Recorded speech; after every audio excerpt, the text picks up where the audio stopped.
steigt und die Sonne und sagt, der Tag glühend heiß, ohne eiskalt die Nacht. Bestaubt sind die Gesichter, doch froh ist unser Sinn, ja unser Sinn. Es braust unser Panzer in Sturmwind dahin, ob stürmt oder schneit, und die Sonne uns lacht. Der Tag glühend heiß, oder eiskalt die Nacht. Bestaubt sind die Gesichter, doch froh ist unser Sinn, ja unser Sinn. Hello. Welcome to our first recording of Hoplite Research's Panzer Corps. My name is Andy Buffard, and the other week we played, several of us, club members who meet routinely Thursday nights, and before COVID played face-to-face miniature war games, and since the advent of COVID have turned to virtual. Went ahead and got together and tried out Panzer Corps. I'd owned the rules for several years, first edition, and had been meaning to play for a long time. And finally saw an opportunity. Our club has traditionally, historically, over the last 10 years, played some sort of Battle of the Bulge game for our December get-together.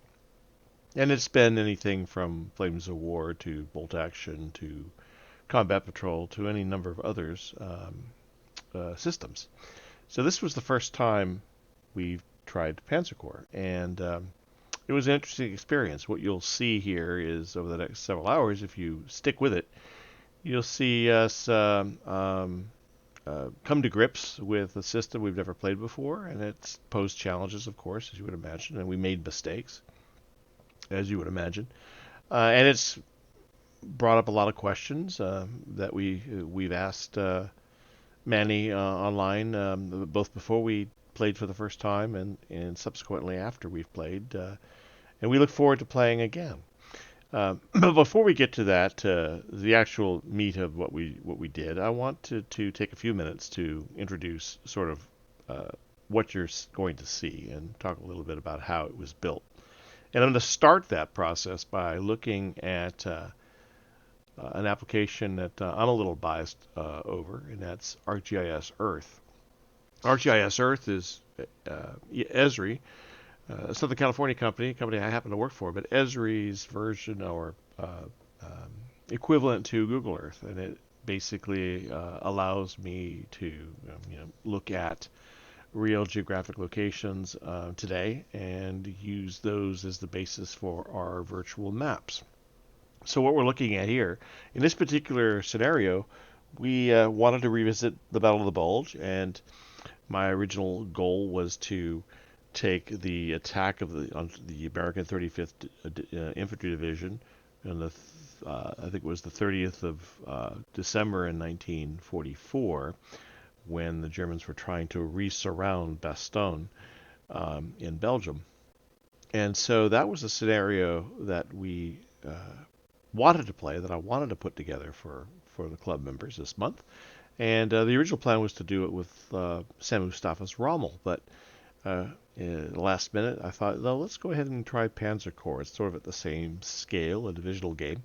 And so we started by looking at the actual geographic location. So here we're looking, you see Bastogne there up here in the north of the map. And we're zooming into the L'Outremange area, sort of southeast of Bastogne, along the Belgian-Luxembourg border. And in this particular case, I wanted to be able to portray normally when we do our virtual games, we portray them on the equivalent of a virtual 6-foot by 4-foot table. And this was going to be no different for me. So I looked at the battle maps with some of the resource materials, books, doing some web research, and identify where this fight took place, and then use that information to create a box. And that box is this red outline that you see on the map. And that box is basically a 7.2 kilometer long box and a 4.8 kilometer long box. So if we measure here from left to right, you see that we have about 7.2 kilometers and we have about 4.8 kilometers north to south. So that gives me my 3-to-2 ratio of a tabletop that I want to work with, centered on this particular battle. What you also see here is today's terrain, obviously, and today's forests and roads, some of which obviously weren't there in 1944. But for the most part, what was there, and probably hasn't changed a whole lot, are the contours. And so with a combination of Google Maps, Google Earth, and ArcGIS Earth, I was actually able to capture some of the contour lines too, because I knew that in this particular part of the world, it wasn't enough to just have area terrain. We also needed to have some relief, and that relief can be quite well exaggerated and visualized here. So, for example, what you see here are the contour lines I sketched into a KMZ file and was able to move around as needed. But I also can look at the actual terrain here and see just how rugged it was, and see the valley here that L'Outremange sat in. And what's kind of cool about ArcGIS Earth when doing a virtual map like this is I can also exaggerate that terrain. So by ramping up the elevation exaggeration, I can, sort of see. It accentuates where those valleys are and those hills, mountains are, which kind of makes for an interesting battle. So you can see the various contours that I chose to capture for this particular battle.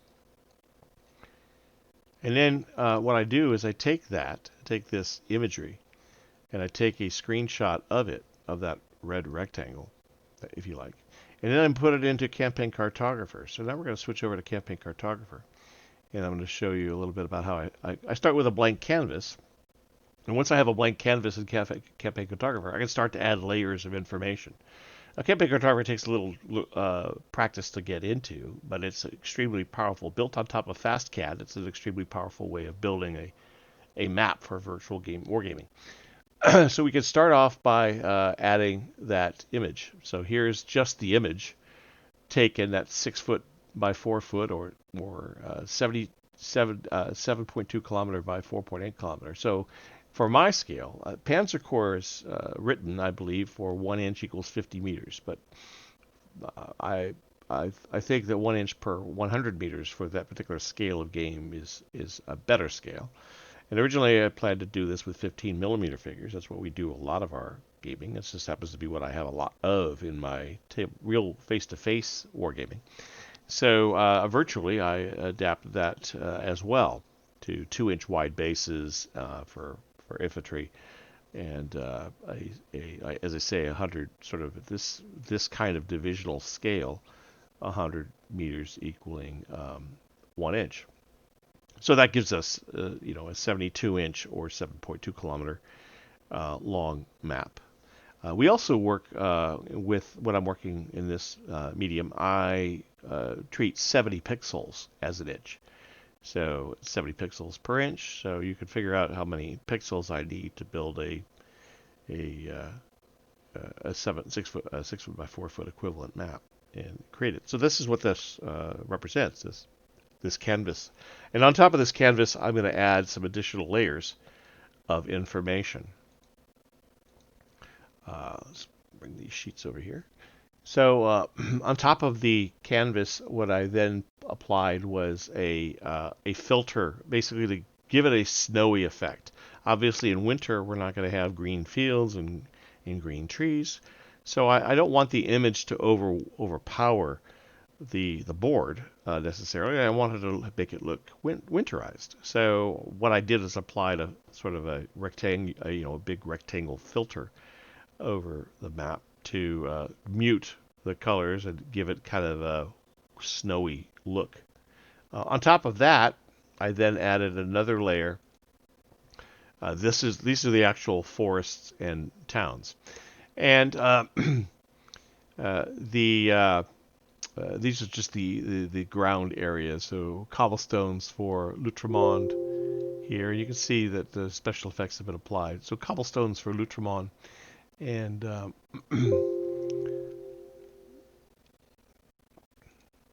cobblestones for L'Outremont, and then it's kind of a snowy pattern for the forest that I'm going to place the trees on. On top of that, then I added outlines. So there's hard outlines, even though that the symbology for the forest areas and the towns is graded. It's dimmed, or there's a fade applied to the edge to make it look nice. There needs to be a hard edge around these pieces of area terrain to ensure that rule mechanics will be able to identify, am I within an inch of the edge of this, an inch or a half inch or am I over the edge of official edge of this area terrain for rule purposes. So that hard edge is applied as a separate layer in this. On top of that, then we place symbology, and that symbology is auto-generated. In this case, it consists of pine trees and buildings. And as a CAD tool, as something built on top of a CAD tool, Campaign Cartographer is very good at allowing me to fill an area with a random set of symbols. So if we look in at some of these forest areas, you can see what I've done is filled them in with random pine trees with very little effort with Campaign Cartographer. So it's possible to fill an area with a random set of symbols, placed randomly, sized and rotated randomly, with some within some restrictions. And you'll see the same thing has been applied to the towns, where I've taken lines and had the Campaign Cartographer drop buildings randomly along the lines to give the towns and villages a look like they're built up. So that is a pretty simple technique and pretty cool, honestly, and a pretty major piece of capability that Campaign Cartographer gives me. And then on top of that, we add more information. So obviously, we have to have a road net, and these are sort of the significant roads. That road running north-south of the west edge of the map is leading to Bastogne off the north edge. That's the main highway that Patton drove up, and that's the road that the Germans are trying to cut to re-surround the town of Bastogne. And then on top of the road net, we need to add our terrain. So this is our contours. This is actually the image taken from, again, an image taken of the contour layer on top of Esri Earth, ArcGIS Earth, and that's placed here on top of my map, so I can sketch and trace. So this is the KMZ, or a screenshot of that KMZ drawn in ArcGIS Earth, placed here as a layer, so I can then trace it. And once I trace it, I end up with contours that look like this. And actually, we can turn off the terrain now because the terrain is irrelevant. Once I replace the terrain and actually trace that terrain, I get nice contours, where the green contours are the lowest contours, the yellow the next level up, the orange are the next level up, and the red are the highest level of contour, derived from current elevations. And then once I have the contours, we actually played the game. You'll see in the video that follows, the rest of the video that follows, you'll see that we play the game like this, actually with no tick or graticules on the contours. So at one point we get confused about which is a valley and which is a hill, and we think this is the valley. A couple of the players think this is the valley here, and that these are two ridges looking across that valley, when in fact these are the two valleys, here where L'Outremont is and where Harlange is, that these two are the valleys and this is the ridge. So the confusion is alleviated when you start to add the graticules. And so those graticules were gradually then added to the map. Actually, I added them after the fact. So I could turn all of those layers on, and you'll see that I've got all the graticules for all the elevations. So once I have this map the way I want it, and it looks pretty, and I've added all the special effects and the glows and the fades and all the rest of the things that Campaign Cartographer can do, then I export it as a PNG, convert it to a JPEG, and bring it into Roll20. And what you end up then in Roll20 is what we played with here, and this is what it looks like in Roll20 in all its glory. And how do the forces? So the next question you probably might have is, how do those forces get in there? Well, the forces come from I build those in GIMP, and I start with Junior General. There's a website called Junior General, and in that website there are a number of artists that have done free top-down graphics, top-down art for various wars, World War II being one of them, of course. And Dirk Schornberger is the artist that whose resources I've used extensively now. This is an This is basically just his black and white line drawings of his poses, his infantry poses, and obviously from this perspective, and at the scale you just saw, all these soldiers look the same. And the only thing that really differentiates them is, in some cases, their weapons are recognizable. In other cases, it's simply the color of their uniforms. And so in this particular case, I winterized them. So I started with what Dirk had, and then I took something like that and added American sort of the RGB values of Vallejo's paints for doing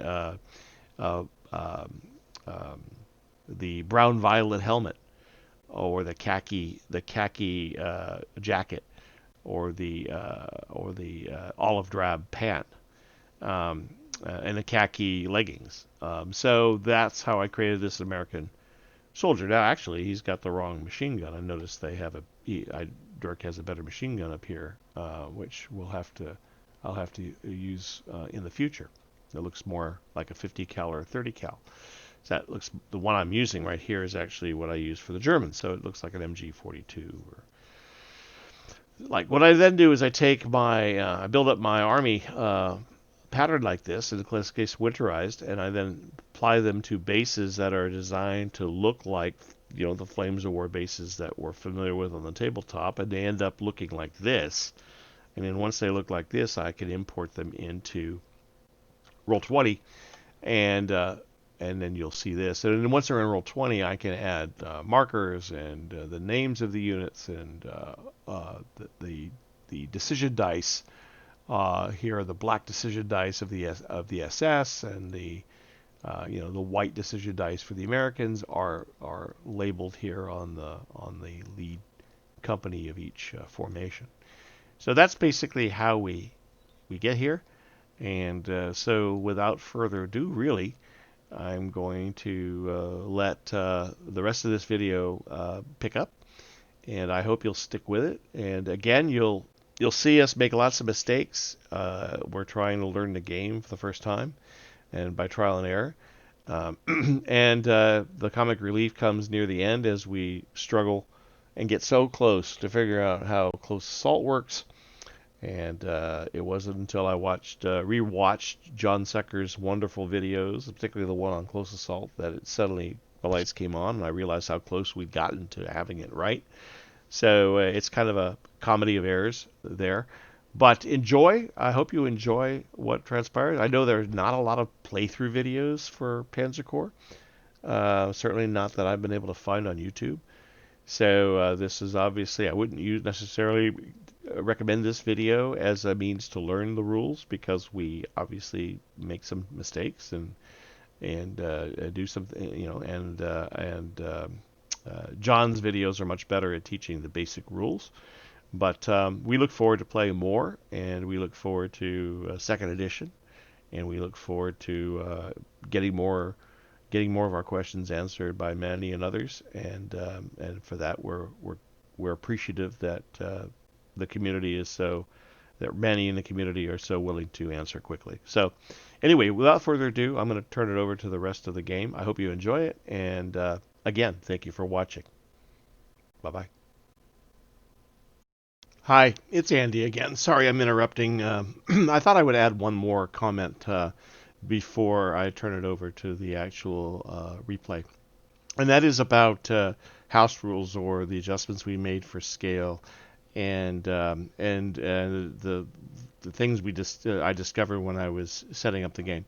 So the original game, as I said earlier in this video, was designed for a 6 foot by 4 foot equivalent table with basically 15 millimeter figures. And when I set that up in Roll20 and started to deploy the actual troops of the order of battle that I had, the 2-inch wide, or the virtual 2-inch wide, which was about 140 pixels wide, given the 70 pixel per inch rules that I was using, that 2-inch wide medium infantry base, when placed on a 6 foot by 4 foot equivalent table, in the density of troops in this battle, made for very little maneuver room. It was very crowded.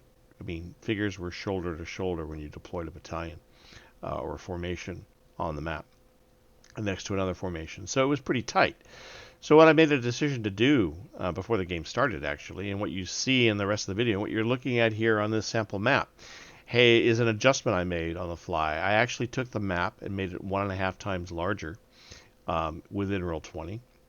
So I didn't have to go back to campaign cartographer or anything. It was just the magic of Roll20. I made it 1.5 times larger, and I adjusted the measurement scale in Roll20 so that basically 70 pixels was now 0.67 inches, 0.67 inches. So instead of a 10-inch formation frontage, that is 2 inches for each company in the front line, plus up to 2 inches in between the lead, what I call the lead company, and the 2 wing companies, which would have been 10 inches on a 10 inches on a true 15 millimeter 6 foot by 4 foot table, would have been 10 inches at 1 inch equal 100 meters. So a frontage of 1,000 meters ends up becoming closer to 10 millimeter in this case. What you're looking at is really closer to 10 millimeter. It becomes a 1.3 inch base width rather than a 2 inch base width. And it turns out that when you have a 3 companies in the front line with up to a base width of 1.3 inches in between, instead of 2 inches, is as maximum separation from a cohesion standpoint between the frontline companies of a formation. You end up with 6.5 inches for the frontage of a formation, which equates to 650 meters, if 100 meters is still considered to be an inch. So that's, from the research I've done, is not a bad example of a deployed battalion-sized unit during World War II. Because we've switched from 1 inch equals 50 meters to 1 inch equals 100 meters, I've actually halved most of the ranges and distances in Manny's original rules. And really quickly, while I have your attention, I can bring up the quick reference sheet that we used. We actually had some some cards made up too, but the QRS that we have,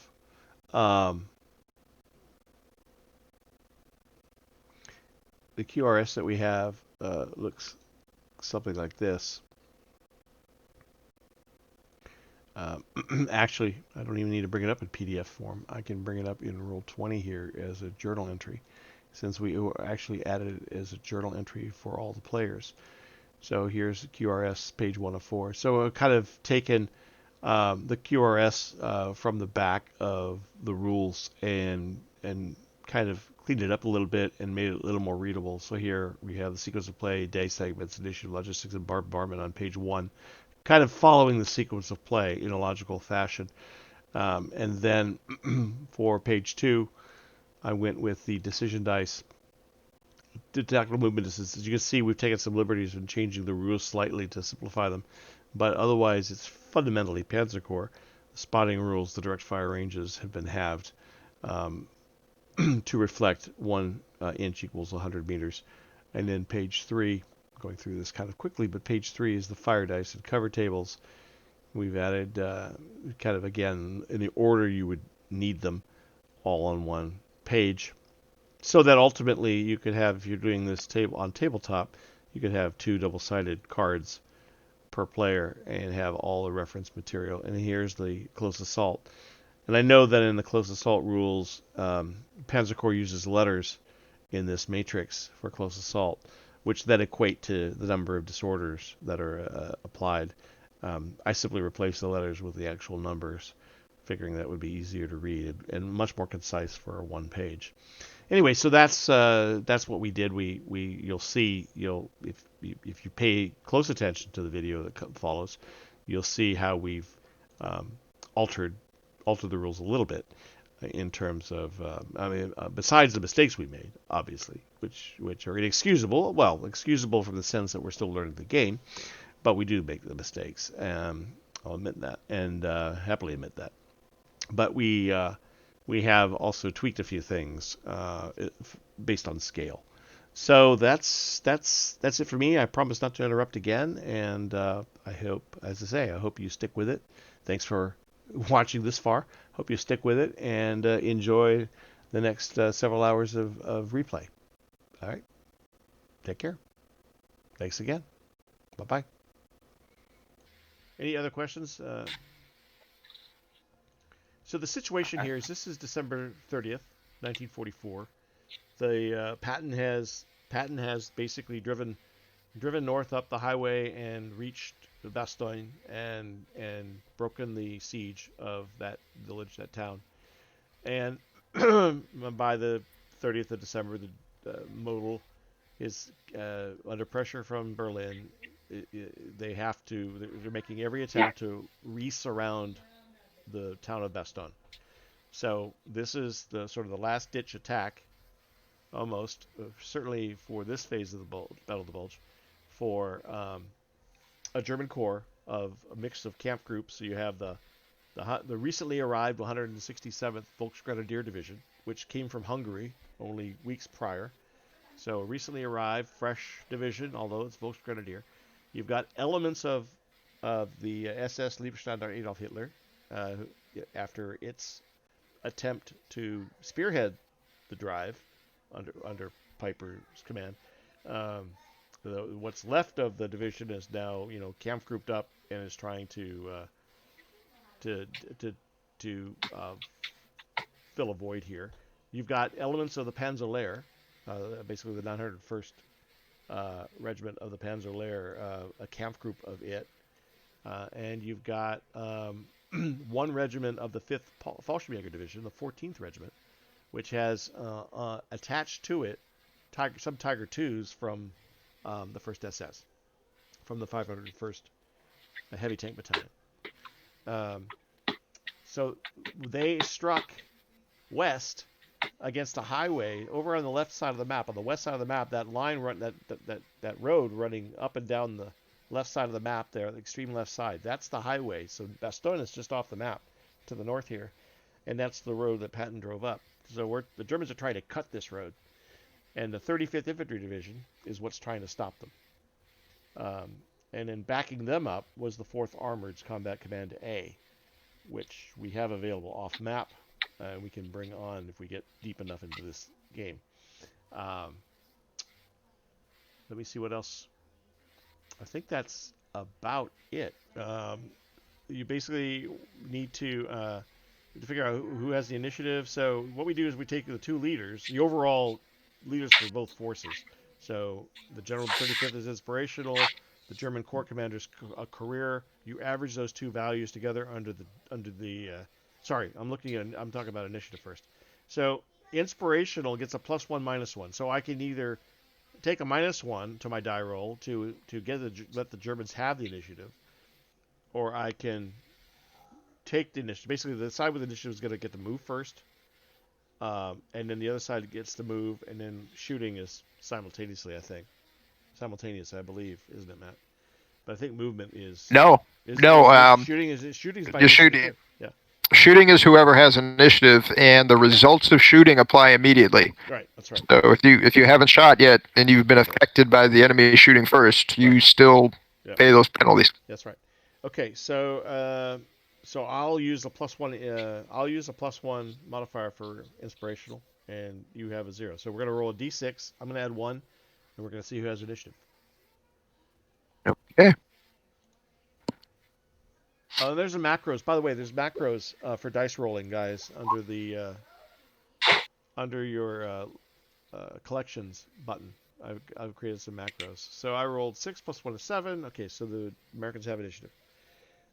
So then looking at the begin day segment, my day segment modifier is +2 for inspirational.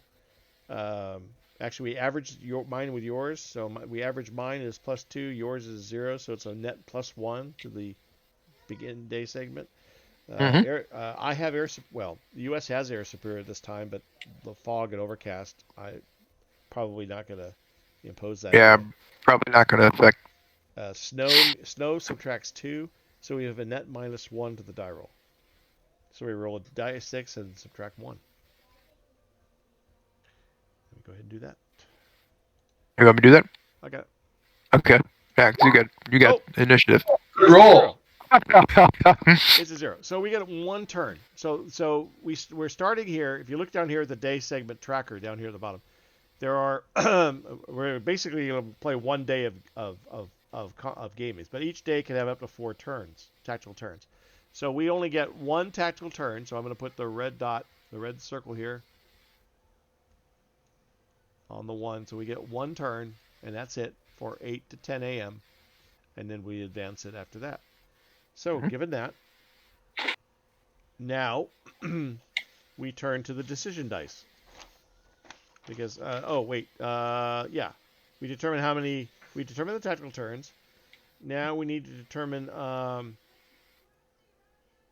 think the logistics phase is where we don't have any thing that's broken and needs to be routed or anything like that. So the logistics phase goes by without anything.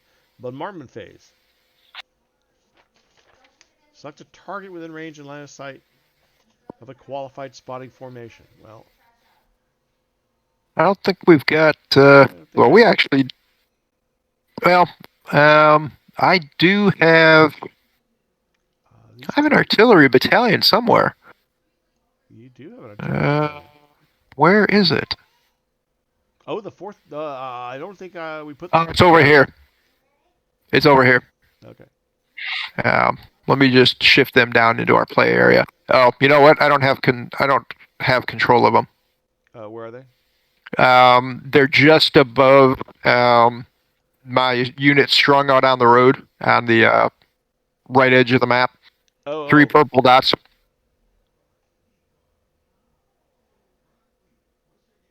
The 2 west in the Hummel. Yeah, they're not. Okay. Oh, wait. Well, you have all that should be controllable. Yeah, all players have control. No, not of those 3 elements. I'm not controlling anything right now. You can't move them? Do I need to? No. Really? Really? I can do arrows. You put. But, you know what? That's because I'm on a ruler function. My mistake. Sorry, guys. Like I said, this may take me a little while. You put the purple dots on there, so I know you have control. Yeah. All right. So let me position my artillery somewhere where it makes sense. Okay. All right. So artillery. All right. Well, this will be interesting.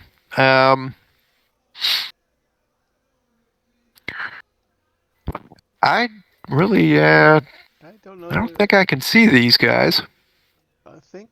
Well, I think you've got line of sight here, don't you? Yeah. I've got line of sight. That's true. I mean, it's across a valley. Because below the green, in between the 2 greens is lower terrain. Yep. So okay, so I guess the only question is spotting. Can I actually spot them? That's right. So spotting. So we turn to spotting, and spotting's on the back page, right? So target neither fired nor moved nor is open. Target is in the open. Yeah, I'm in the open. That's -2. Spotter is vet or Yep. better. You're a vet or better. That's -3. Mhm. So you're rolling. A And your 1d6. infantry. And your infantry. Do you have any recce? I am infantry. I'm not a recce unit. Right. So Um, yeah. So it's 4. I think. but, Yeah. So I think if you had a recce attachment, I think it would help you. well, yeah, that's true. I do have the motorcycle attachment with these guys in the front, so I'll get the +1 for the spotting die. So it looks like I get. So you need 5 or less. uh, You're 5. So you're at. Wait. Spots on a 5 or less. Yes. So you're 5 or less, but you're -3. Yeah. So it's really a 2 or less. 1 Yep. or 2. Or 7 or less. Sorry. 7 or less. 7 or So less. on the 1d6, it's going to be automatic. So All right. no worries. All right. So he sees them. Okay. So we will target them. Okay, I got a spotting round for you. Let me give you a spotting round. Here is a spotting round, and this is going to. So with artillery, you spot once, the beginning of the day segment, the beginning and the beginning of the day segment, and then unless you task it with a forward observer, it drops to the same. You should be able to control that targeting reticle. Yeah, I just got it. Okay. Okay. All right. Is that the spotting round scaled by any chance? We No, can we we could okay. make it. We could size it for the for the 105. Yeah. Otherwise, I'm just gonna have the center of that reticle, place it on your target point, and then we'll use a ruler to measure the. Use a ruler for the 4 inches. Yep. Okay. You need to, and then you need to drift. Yeah. I need a roll to see if it's accurate. Yeah. I gotta find the right chart.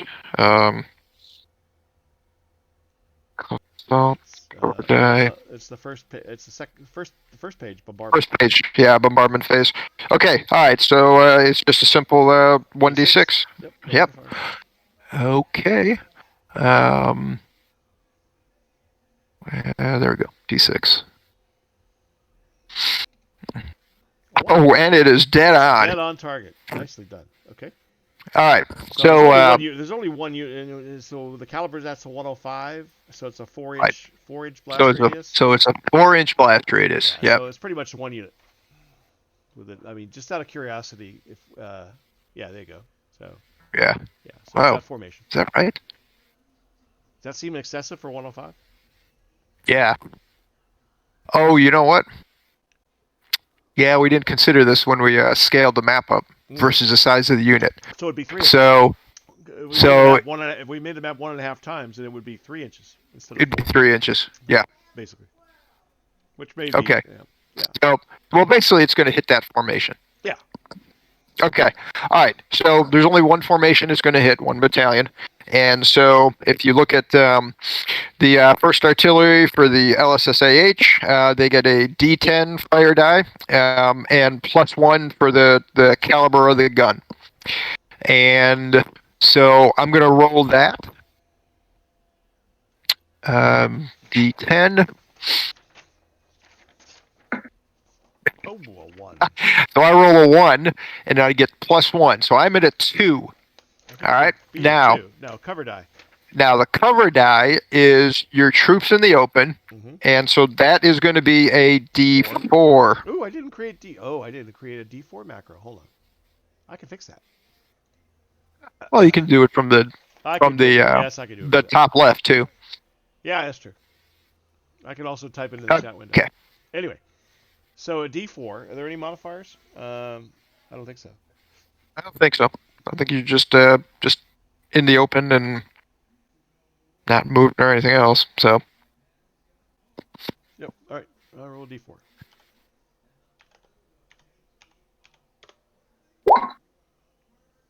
Here's a 3. All right. So I beat his 3 fire die. Right? Yes. So. Yep. No so no effect. Right. But that reticle stays there. And if there are any, but there's only one turn there's only one turn in this day segment, so it's the only time it'll fire. It would otherwise it would repeat that, and if you had a forward observer, you could move it. Yeah. Well, I think you can choose to cancel it, but you can't move it. Right. I think I remember something about if you had a forward observer attachment. Yes. Then you can adjust. In a subsequent day segment. Okay. I guess I can try and fire back. Actually, Barry, you could try and fire back. You got I a don't gun. have the artillery piece is a direct fire. You said not indirect. Or can he fire? Oh yeah, you have an artillery battalion off board. Capture board. No, Yeah, but is he you Is he have an moving? attack, huh? Is he moving, I don't know. or have you just not? That's not because he's off board. Is what I'm asking. Is he moving on the board, so therefore not set, or? No, I was going to allow them to stay off board because there wasn't enough room Okay. on the board. Oh, Yeah. So Okay. I'm basically saying they're firing from the edge Okay. or off the edge. So Barry, you're basically going to do the same thing. You're going to try and spot Matt. okay. Uh, Well, this is a Where you want. So this is all this whole unit. the blue dots. So is this considered to be in this town? That's The whole unit. yes. That whole battalion with the Tiger 2 attachment. That's in Harlange. They're sitting in Harlange. Okay, and that's cover. That is Yes. cover.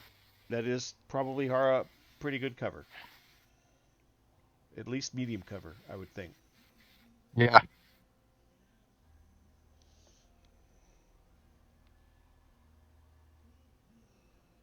We'll still blast them. Okay. So you're gonna have to roll for spotting. Right. Which Alright. is spotting is a It's a D6 die. He's in cover, so that's a +1. And He's not. The Americans are not veteran. have we considered that they moved or no? No. I guess that first unit hasn't moved, so okay. Yeah, nobody's moved yet. All right, so I think it's just a +1. He does not see him. Nope, it does not see him. 617.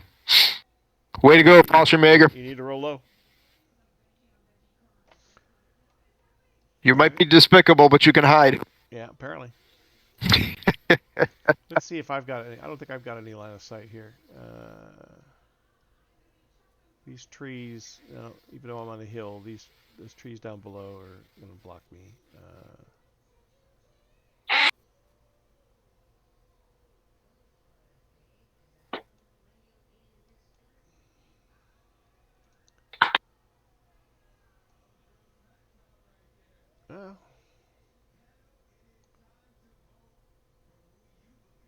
That's a possibility. so I would have seen it if I would have fired those other units. Okay, That's a possibility.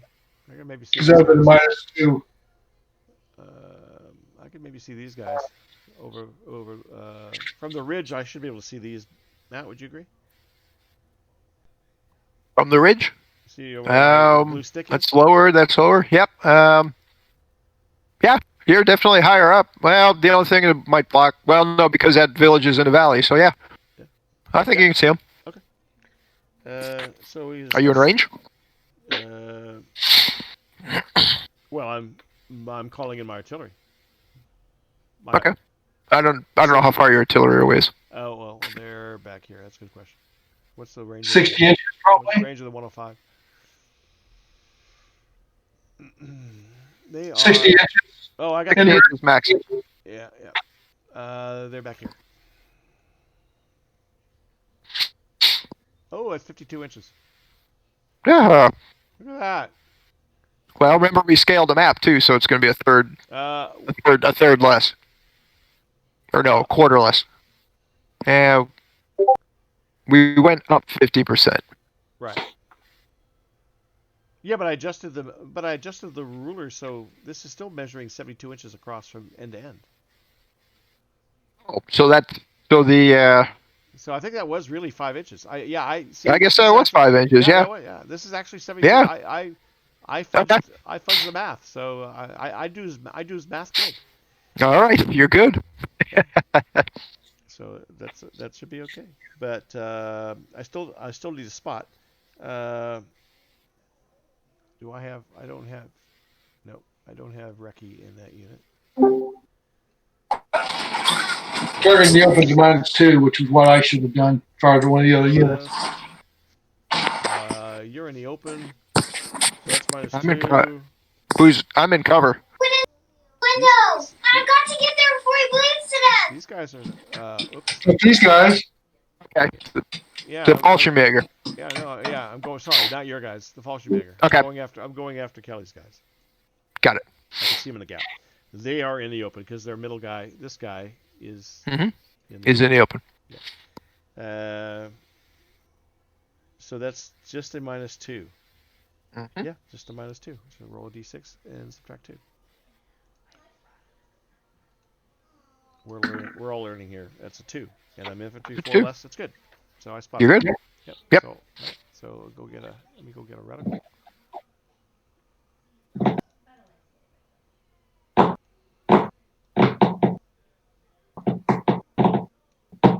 Drop it there. We'll roll a d6 for accuracy. 5. It's going to go d3 inches closer. So let's roll a d3. 3 inches closer. 3 inches closer to the guns. So that's about. Oop, what happened to I went too far. Okay, so 3 inches closer to the guns. It's going to be about where that green line is. Yep.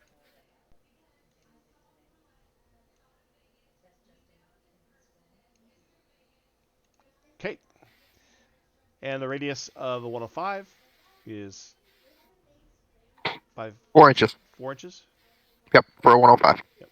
So, look, just gonna miss the SS, but we got the Fallschirmjäger.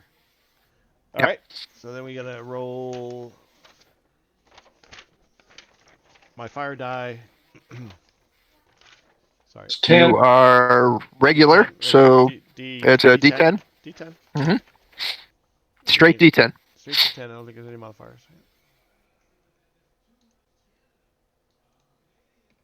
7. So 7. All right. And then Kelly, you're in the open, so you're going to roll a D4. Okay.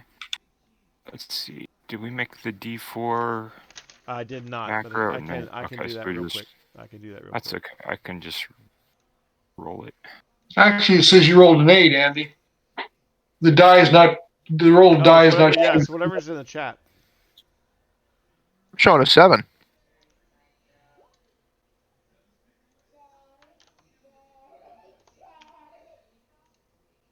Or am I not far enough down?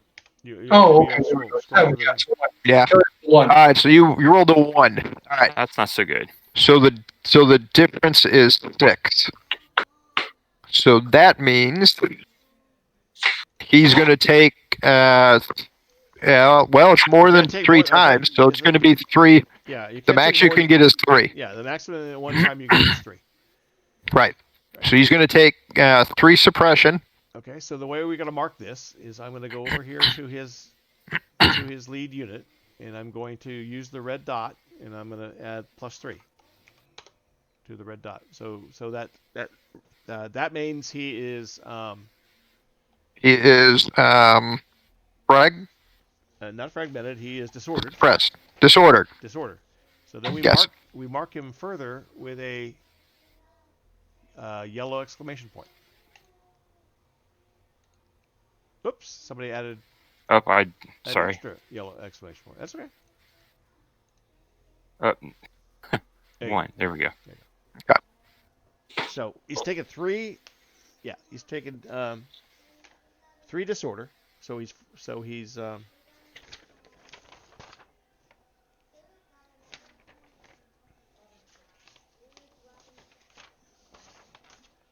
yeah. So he's 3 disorder means he's suppressed. If he takes 3 more and gets to 6, then he's fragmented. And if he takes Yes. to 9, then he might panic. Then he might panic. Yeah. He takes a morale test. Yep. Morale. Let's see. Now, if you go back to the back page under morale, test morale when receiving 3 or more disorder markers within 1 turn from fire or artillery. Mhm. The turn's not over yet, we're only in the bombardment phase of this first turn, so you don't really do all that. I don't think until the turn is over, and then you assess how much damage that unit took to determine whether you need to. Does that make sense to you, Matt, or would you do it right away? Or would you wait Yeah, like until you said, it's within one turn. yeah, so but you gotta wait until the turn's over before you know if it's because he could take direct fire later in the turn Yep. too, right? Yep. So it's probably best to check that at the end of the turn. Actually, that's why the morale phase is at the end of the tactical turn. How about that? How about that? Power. All right. So Barry, So you just get to move everything. There's no There's no modifier for snow, not for the number. No, no, no. You can basically activate 4 inches for 4 inches for a basic movement. Yes. I think it'd be a good idea to move back in the cover, don't you? Yeah. You move back into that tree line. Yeah, basically you're gonna move the middle. You're gonna move the middle company, and then everything else just kind of piles around it. It's very beer and pretzel like that.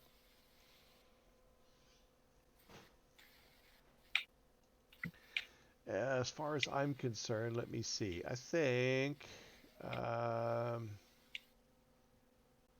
yeah. Let's see.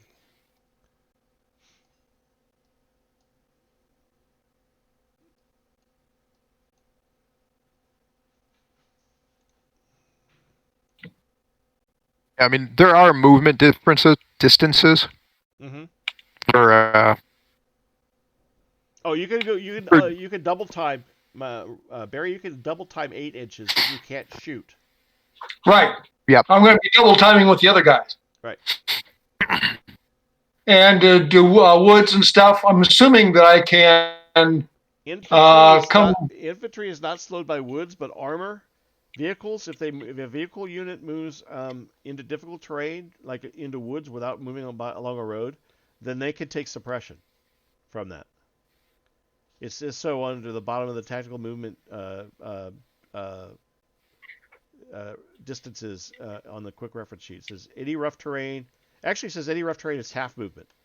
So I'm wrong. Any rough terrain is half movement, but tractor wheeled vehicles can take an additional disorder as they bog down and get, take. So I can't move into the woods. You No. can, but it's half speed. So it costs double. Basically, it costs you double. You move a half inch and spend an inch. Anyway, so I'm going to move these guys down off the hill, I think, towards Lutermanche. Let's see. Let's go 8 inches. And that's going to put them on... Well, it's going to take me 2 turns to move into the woods. I'm not going to bother then.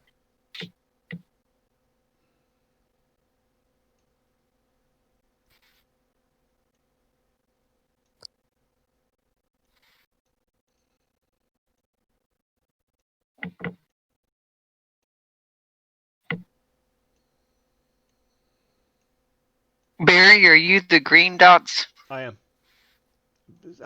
Dory, if you'd like to take... I'm the orange.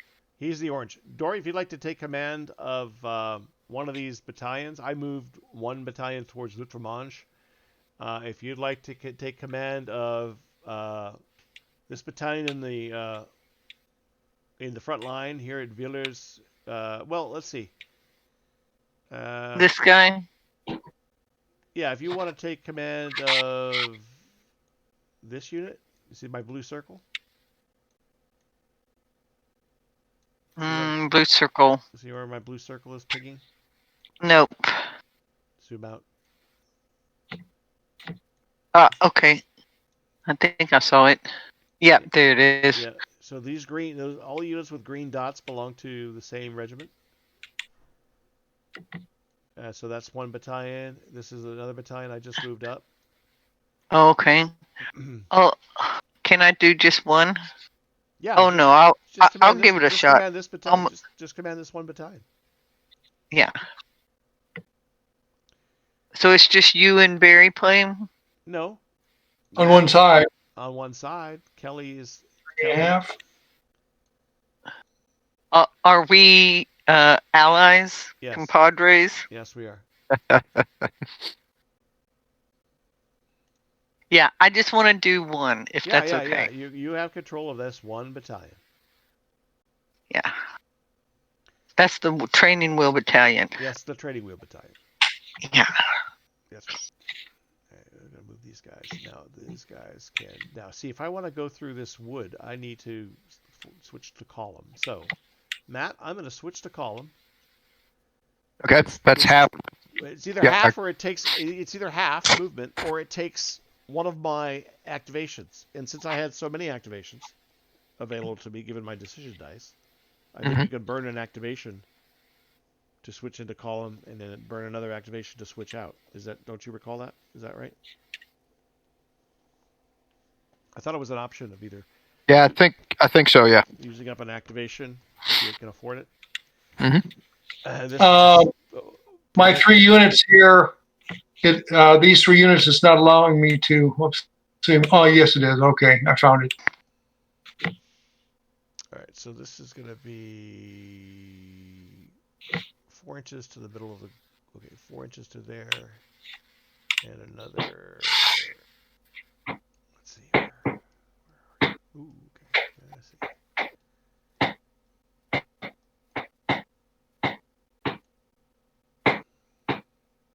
So, what color are the? Oh, look, there's a tracker.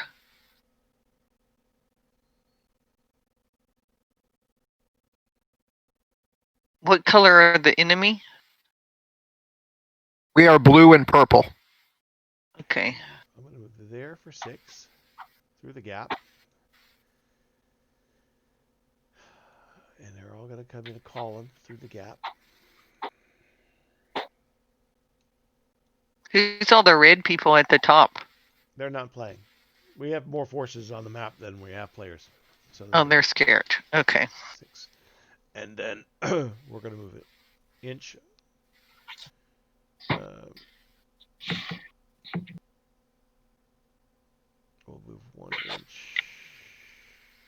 Yeah. Company. We'll just move 2 more inches. No. Yeah, we'll move. Yeah, no, a battalion base is always 3 stands, and then it can have up to 4 attached companies as well.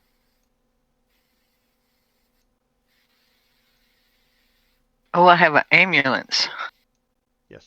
Yeah. Yes. It was good foresight for Andy to give you that. All right. My 2 battalions have moved.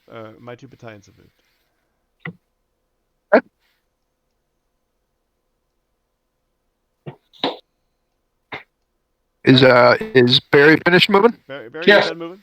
All right. Yes. All right. Okay. Did you make up all these little tokens yourself? I made all the little winterized Germans and Americans. Yep. These are cool. And made the map from actual satellite photography of the area. You're getting pretty good at this. I know. It's fun. Yeah. All right, Kelly. So they're done moving. So now it's our turn to move. So we. Okay. Yes, there is with the Fallschirmjäger. All right. So Kelly, you can see you roll on the white decision die column. You've got a -3 for your size of your unit, but you've got 4 leaders. So you are going to roll a d6 and add 1. All right. So does the despicable guy factor No. into that though? He is No. he is your core commander. Actually, for this it does. Oh, is he got a despicable? Oh, he's got his regimental. Yeah, Sorry. the regimental Leader commander is. is despicable. Yes. Yes. So he is. See, so Say white he guy. is. I want to say he's a -1. Where is that? Command rating. Activation. Yeah, the attack.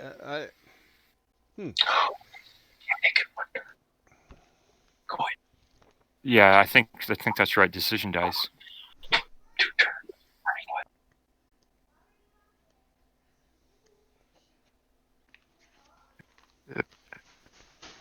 Oh, I could Oh, actually, no. He doesn't affect your No, I your don't think it decision affects- I die. don't think it affects No, anything. it's just whether or not he's willing to fight. So Oh, you know what- you know- initial turn. You know what? Well, I can run away twice. That's right. I can move 8. You know So what I can. Yeah, you can double time and move 8. You know what your leader, your formation's leader can help you with though, Matt, is getting out of a firefight. You know, if you get a shot Yeah. at, you get locked into a firefight, it requires a successful command roll To break. To break contact. break contact. Yeah. Yep. Okay, so it'll be a D6 plus 1. Is that correct? Yes. And that's because of my 4 decorated leaders. Which Correct. offsets the size of your unit. Correct. Okay. All Yep. right. Gotcha. All right. Oh, did Kelly roll a 1 on when they're who rolled? Did somebody roll a 1? Yeah. For die? Yeah, that was me. Yeah. Yeah, you hit me hard, man. Shouldn't he have lost Yeah. a DL? Shouldn't he have lost a DL and an attachment from the artillery? Yeah. Actually, you should have. He should have. Yeah. We won't worry about it now. But yeah, try to remember that. Kelly, you're doing well. So you Yeah, rolled a 2, so you can move 4 units and auto rally 1 unit. Okay. So your auto rally, you can move one of the suppressions off of the unit that just got hit by the artillery Okay. So it'll drop from 3 to 2. to 2. Yeah. Okay. Just click on it, and then in the red circle, hit -1, or yeah, -1. Oh, I just typed 2 in there. Is that okay? Yeah, that works too. Yeah. That works too. Okay. Yeah. Yep. Okay. Right. And then you can move up to 4 units. All right. So in this case, is a unit a stand or is the No. unit A unit's the company? battalion. The formation, the whole battalion. Okay. Okay. Yep. All right. So I'll start with my lead guys. Now they're coming out of the city, right? So they're going to be half movement for difficult terrain. Is that right? Yeah, probably for the first turn. Yeah. Oh, you could probably that middle guy of your battalion is on the road, so I guess you could, You could argue claim he's you're on the road. You're using the road movement rate and just. Yeah, they're still Okay. foot, so they're going to be 2 Road- They're going to be 4 anyway. Road movement is half cost. Basically, it doubles your movement. So basically, for every inch of road movement, it only costs you a half inch off your movement.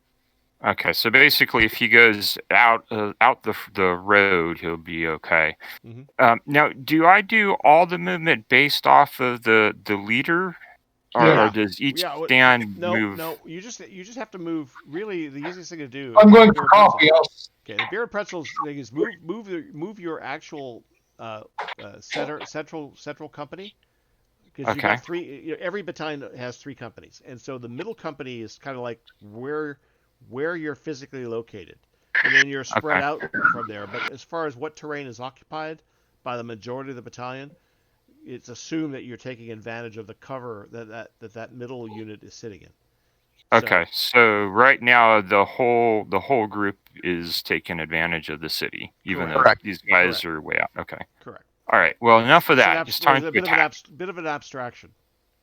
Now, I give it- can't give- remember. Is there a way to get the ruler while you're moving the No. figures? No, Okay. you have to let somebody. You have to have somebody hold a ruler for you. Oh, Okay. but I have created some rulers. Oh, So okay. That's what these green sticks. That's what this green stick is. It's a 5-inch green stick. Oh, awesome. It should be a 5-inch green stick. You can measure it to make sure, but Okay. don't tell Matt it's actually 6 inches long. It's actually only 3 inches long, so I need to make it bigger because we scaled it up. So hold on a minute. That needed to be That needed to be changed size wise. You see, Matt. Yeah. All right. Hey, I'm going to go ahead and roll my decision die. All right. I'm a net 0 on the black column for the elite guys. Gotcha. 350, So 350, T6. 350 times 1.5. Let's see this math. So I rolled a 3. That allows me to move 6 units and auto rally 2. I don't have anything I need to auto rally. And it looks like I got plenty of movement. There we go. That is All right. correct. That's a correct ruler right there. I'm gonna fix the other rulers. for this. There we go. Hold on. Mic off. Mic on. Let me change the dimensions of these others. Infantry go 4. And are we elite or anything like that? No, the you are veteran. So it's just four movement. So Now the Fallschirmjäger are regulars. Oh, sorry, the Fallschirmjägers are regulars. Yes. Yeah. That's right. Too many casualties. Too many combat losses. Okay, there's some. All right, so I got so +1, there's so I can actually go 5 inches. So there's more 5-inch release. So, all right.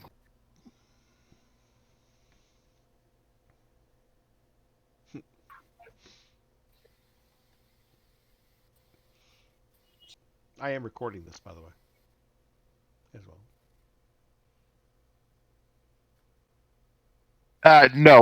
No, not for troops in the open.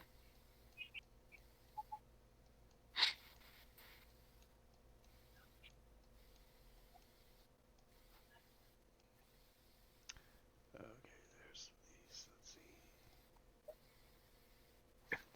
Correct. On the roads, yeah. All right, so that's my first move there. With the with the 1st battalion. I think I'm gonna keep the other guys still in column.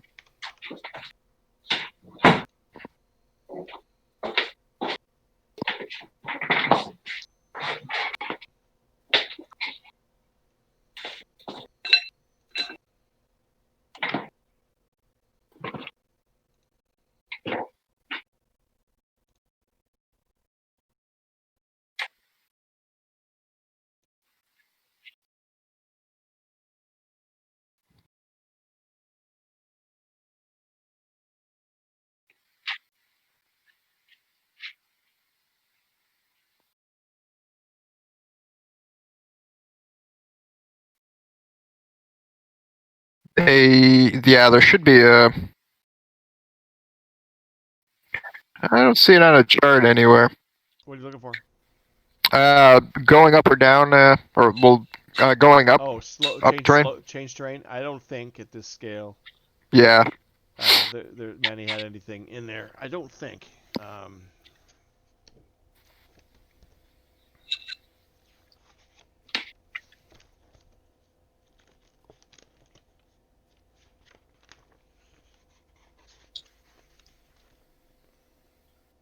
Mm-hmm.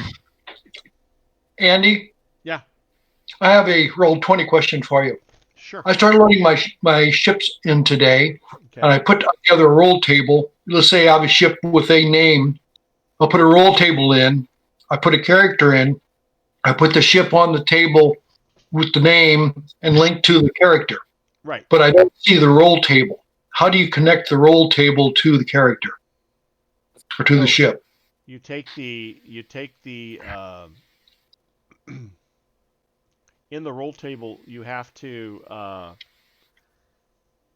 when you place the roll table's icon on when you place a figure symbol of the ship, graphic of the ship, the token for the ship from the roll table onto the map. You then select that token, and in the character sheet say use this as the default token. Oh, okay. So you take it from the roll table and put it on to the map. On the character sheet, yeah, basically. Okay. And to answer your question, Matt, I found it. Yeah, terrain modifiers for tactical movement. Each hill level minus 1.5 inches. Okay. Now, if we reduce that by half, it's minus 3/4 of an inch. But I wouldn't micromanage. That's one of those things like snipers. I wouldn't micromanage in this. To be honest. Yeah. The terrain isn't extreme here. I mean, I know that I know that Daniel in Brigadier General Commands doesn't even slow infantry down when it moves through difficult terrain. It just lets them move by foot. Whatever their normal is. Yeah, yeah, and then arguably that that may not be a bad choice, but this is the Ardennes, so even this forest is pretty dense. Yeah. How does what's the what's that other rule system that you played divisional level Which on? one? The other one. Spearhead. Spearhead, yeah. How do they deal with infantry movement rates? It's slowed for terrain. Is it? But remember, they're platoons and companies. Yeah. Even though it's a divisional game. Yeah. Hey, I don't recall in the rules. Can an artillery unit move if it's done a bombardment? No. No, Yeah, they have that's I to. didn't. They I have didn't. to. I mean, Yeah, no, it wouldn't make sense for it. no, they can't. But I don't recall reading it. Yeah, no, they can't. So, and oh, by the way, if you do take 3 or more DMs from artillery fire, you do test for morale immediately. Oh, is it Just immediate? just FYI. Yeah, I've got the expanded detailed sequence of play from the 2nd edition. Oh, okay. Yeah. I think I'm probably gonna end up having to order the 2nd edition. Did he just like? Is it better organized, or did he make any real changes? Slightly better organized, but it could still use a lot of work.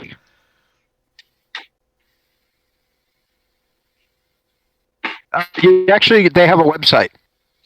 Just search for Panzer Corps or Hoplite Research. Yeah. Yeah, I think I'm. Yeah, they do it. They do a Civil War set of rules too. Yeah. Hey, Oh, Matt, there you go. You got my attention. Matt, this is Kelly. I need to take a phone call, so I'm going to step away for just a minute. So I'll let you take over my guys, and then I'll be back in about 10 minutes or so.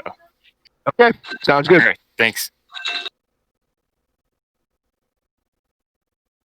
All right, we are done moving. All right, I think we're at shooting. We are at shooting. So you guys have initiative. Yep. I can't fire. Why? I double moved. Okay. Yeah, both my battalions double moved. I don't think. We only single moved. I don't think Dory moved at all. Dory, Nope, did you I haven't moved. yeah, so you got trees in front of you. And- Trees in front of you, and an elevation block. That's good then, right? Yeah, it is good at the moment. Yeah, she's in a reverse slope defense, is what it is. This is a reverse slope defense. Yeah,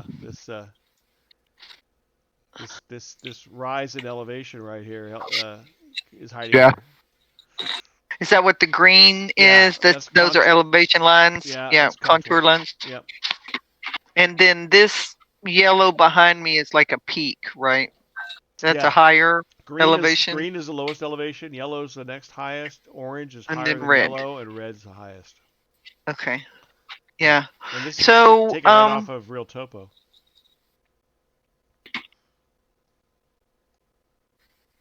So is there a coordinated plan here, or is it just every man for himself? Well, the Germans' goal is the Germans. You missed the briefing, right? This is south of Bastogne, Belgium, in December 30th of 1944. The Germans are trying to re-isolate the town of Bastogne, and so they're trying to cut. If you look at the left side of the map, this highway that my blue line is along.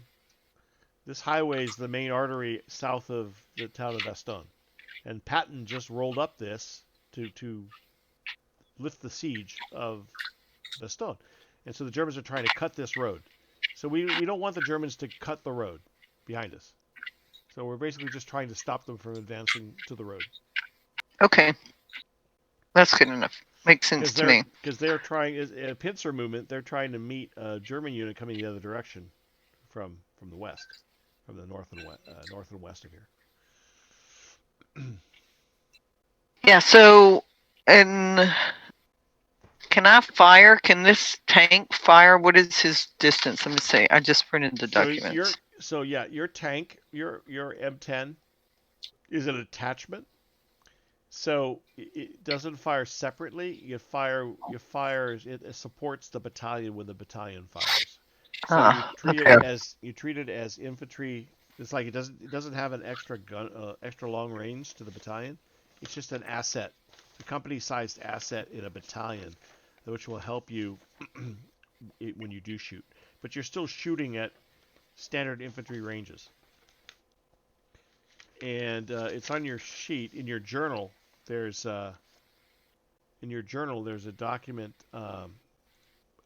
for the 137th Infantry Regiment that we're commanding, that you and I are sharing, and it tells you what your forces are.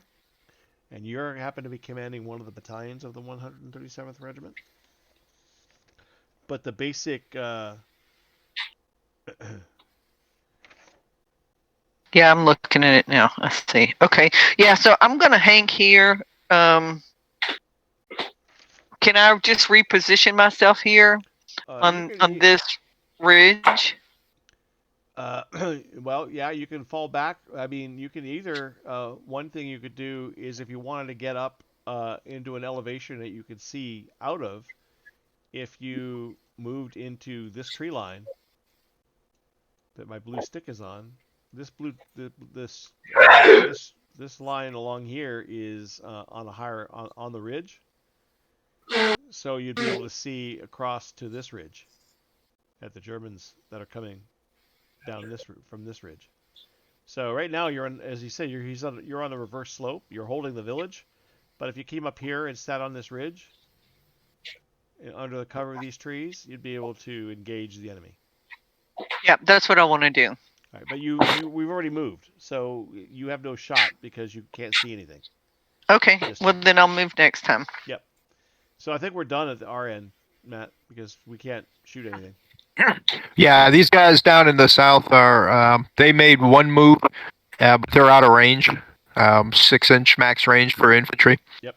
And this second unit, how do I get that focus here thing? You can't force me to focus. Only the game master can. If I make you a game master, you can focus everybody's attention, but you can't do Oh, okay.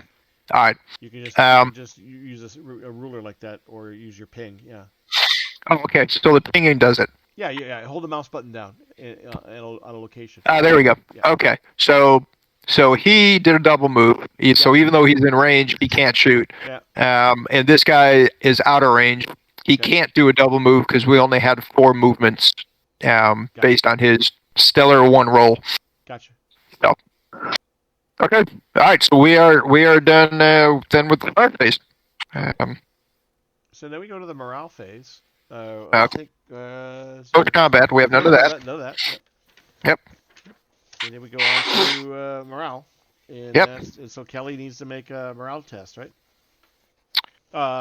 He healed. Well, he was able to remove, so he's only at 2 now. So he's no longer suppressed. So is it? But he sustained. He could fire straight across. But he sustained 3. Oh, that's right. He did during 1 turn. Even though he rallied 1 off, he still sustained 3 in 1 turn. Yeah, that's true. So he probably should roll. Yeah. Okay. So his. Otherwise, we could do it right when it happens, so we won't forget. Yeah. Well, and we should have from the artillery. The. Right. Yeah. Roll. Okay. So his morale is D8. And let me see. He wants to roll as high as possible. 5 or better is a pass. Yeah, 5 or better is a pass, but he's got 2.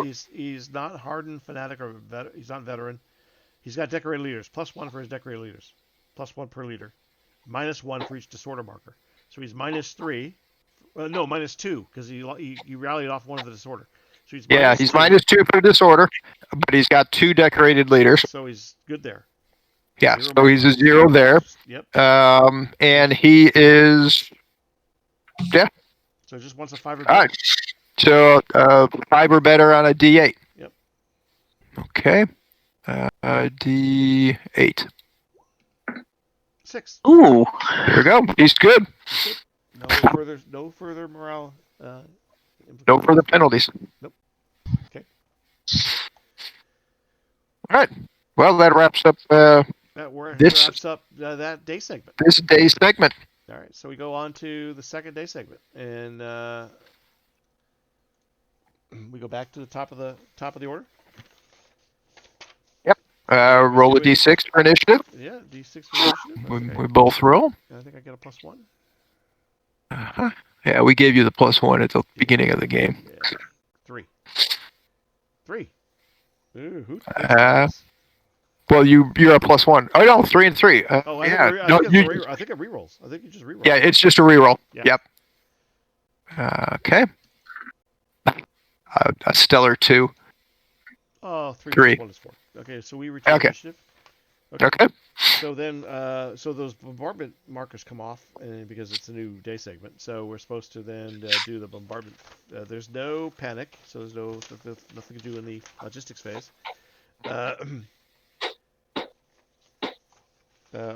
Sorry, we got to figure out how many turns we get in the day segment. Okay, so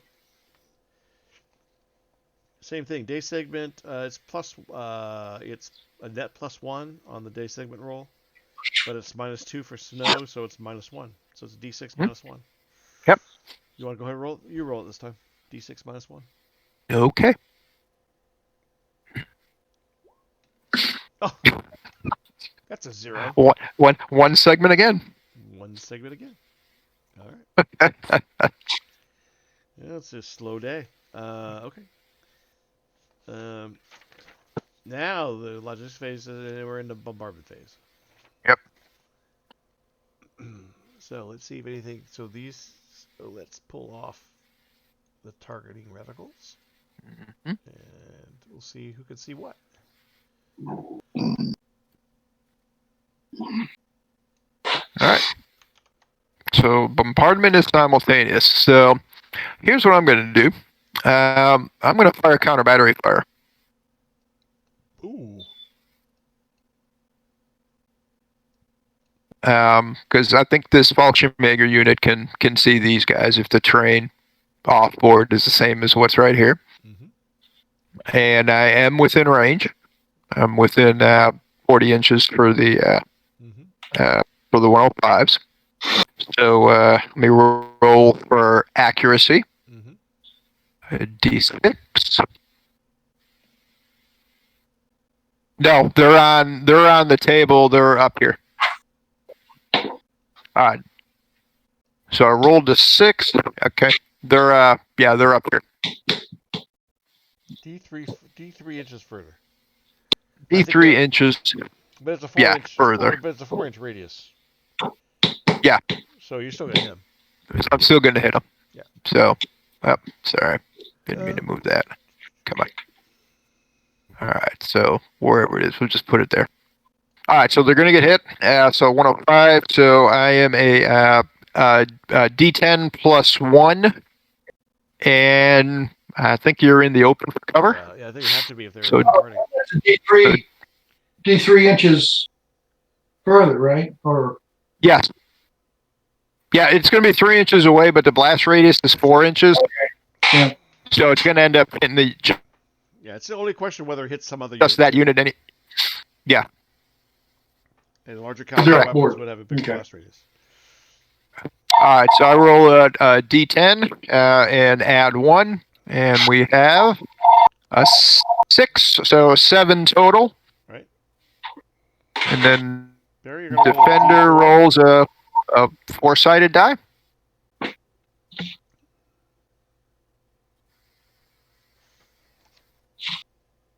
This is the basic fire system. So the attacker, based on his capabilities, is going to roll a certain die size. Ooh, a 1. That's going to hurt. Basically, So it's gonna be 3. that's going to be 3 markers and a morale check. So the combat system, getting back to that, is your formation rolls a certain type of die based upon its morale and training. In my case, I'm a veteran, so that's a D10. There's going to be some modifications based on capabilities. If the battalion is all of one type, like I have a +1 because of the type of weapon I'm firing. And then, so that attack number is going to get compared to the defensive value of whoever your target is. And so he's in open ground, and open ground is considered a D4 for a roll. The bad place to be.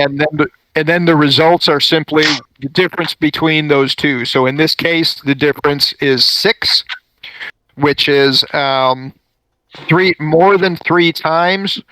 So it would maximize the number of hits, but for artillery, you're restricted to a total of 3 suppression markers with any one attack. That does cause a immediate morale check on that unit. Yeah.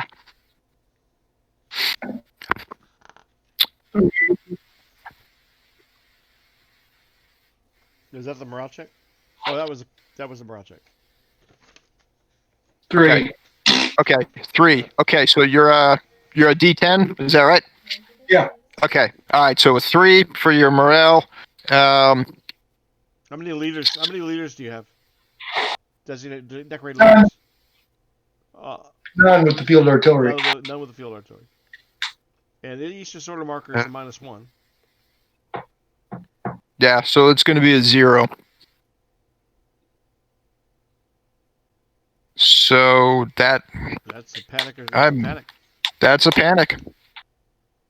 Yep. So panic or surrender. So basically, it can't do anything this turn, and then it recovers panic at the end of the turn. I thought the bombardment was simultaneous. You just said it was simultaneous. Oh, it is. It is. So you're still going to be able to shoot back. Yeah. But when you panic now, you're going to retreat 2 moves? Retreat 1 move? I think it's retreat 1. Do your call offhand? I think it was retreat 1. Let's look it up. Oh, here it is. No fire of any kind. It's on the chart. Normal move away from all enemies. Add panic marker. I don't think we have to worry about stragglers. So, okay. Right. So we mark it right. Yep. Okay. So he will move his movement distances further out after he shoots now. So we just need to remember that. Yeah. All right. All right. Yeah. In hindsight, build a bigger map so you can put the artillery on the map. Oh, I don't mind. Yeah, that's why you got. That's why offboard artillery is. Yeah. Works all the time. Okay. So Barry, I guess I don't want to fire at these guys because if I roll a 5, I'll blast my own guy. You're somewhat danger close. So I guess we'll have to go with this guy. So we'll go. Yeah, they're in the open, so they're gonna get the D4 cover save. Being in the open is not a good thing. If he lands on him. If he lands on him.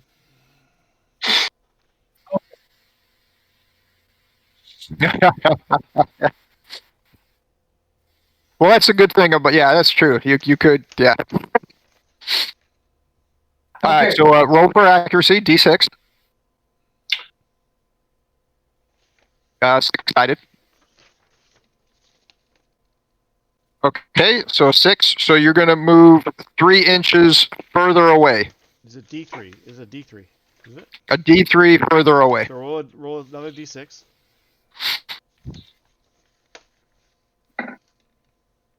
3 inches. 3 inches. Okay, so 3 inches further away. Looks like you're going to end up in a town.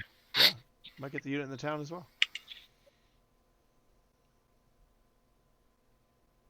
Oh, that's right. It's 3 this way. Yeah, it looks like you're right. You're going to be right in the middle of the edge of the town. Yep. Yeah, I think we could catch both battalions. Yep. Yeah. Yep. Yeah, because the blast radius is it's a 105. Yeah, so blast radius is 4 inches. Okay. All right. So what's your artillery rolling? D10, I think. Yeah, he's rolling his fire die. Standard fire die is for the regiment. So for my unit in the open, I'm going to roll a D4, and you're going to roll a D10. It's about as good as I can do. And a 2. All right, so no effect. Now the unit. Hey, these are Fallschirmjäger with a King Tiger, baby. Nothing's gonna stop them. The battalion as a whole checks as a formation. Yes. So each individual company within doesn't check. It's just the formation. You're answering questions, Matt, but I'm not hearing the question asked. Are you on the phone with? Are you talking to somebody else? I can't hear. No, I'm rolling really well. I can roll 3. Okay. Decent attack plus 1 to your die roll. Because I'm in medium cover. So what is that? A +1 we said? Oh, well, I think it was. Or is it a shift? Hold on. Medium cover, so I roll a D8. Yes, So, we said the town was medium. Yeah. Oh, it was for spotting, I guess. 3 and 3. All right, so no effect. All right. Yep.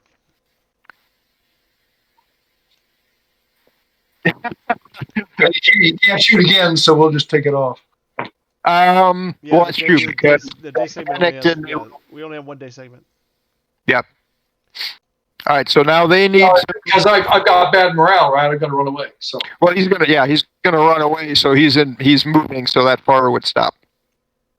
And so he is a wheeled vehicle, so he's gonna move 12 inches away from where I guess the fire came. I don't know. And get marked panic.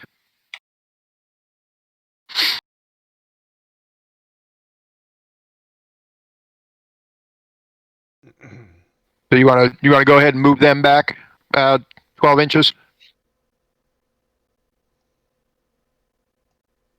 And then do you have a panic marker made? I already marked him with a panic. 3 red exclamation. Oh, you did? Okay. Okay. On the middle unit.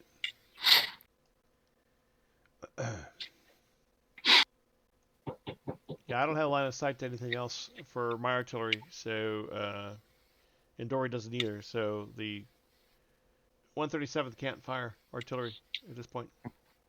Okay. And I think this other marker is going to end up coming off since there's 1 turn, so I'm just gonna move it out of the way. Mm-hmm. Okay. You have initiative, so you move first. Yep. All right. You got your decision die rolled? Yes, indeed. I'll do that. Okay. Kelly, are you back? Okay. All right, let's see here. The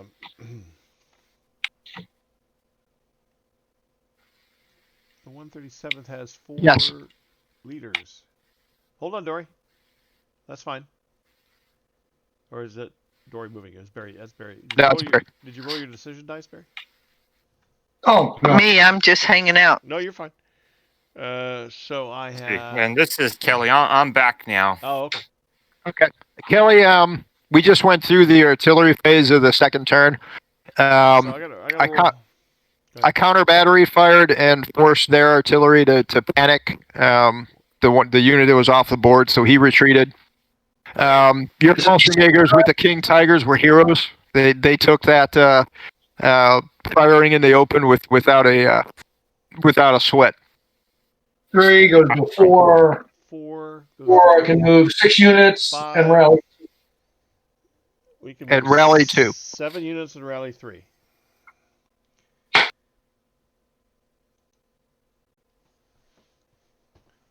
Hold up. So you can remove 2 of those.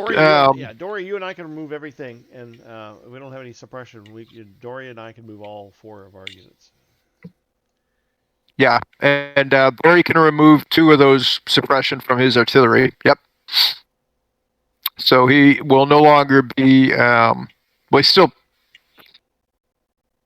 see. Hold on. Did we skip something at the end of the day with panic? Oh, no, he just got that.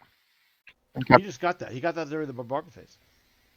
So it'll Correct. be the end of this day segment. It'll be the end of this turn, yes. Yeah. During the morale phase, Actually, no. It's the logistics phase. It's the logistics phase of the next turn that panic comes off. I believe. That's what I believe because you could panic in the morale phase at the end of the turn. Yeah. Yep. Okay.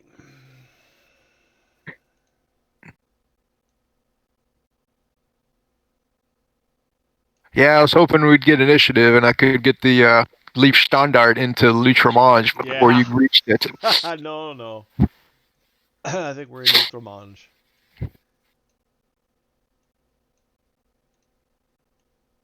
Looking down the gap. Oh, that's the other thing. Yeah, Ranger. There is opportunity. There is opportunity fire. The way opportunity fire works, you had. I think I wrote it. I think I wrote it down on the sheet. I believe I wrote it down on the sheet. Opportunity fire. Target moves greater than or equal to half its movement in line of sight and would not normally be eligible to be fired at in the fire phase.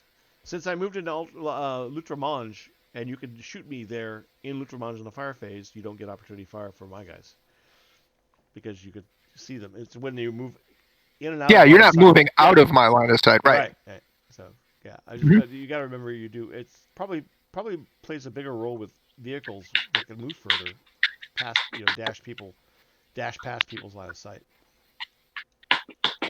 Anyway, that was a normal 4-inch move.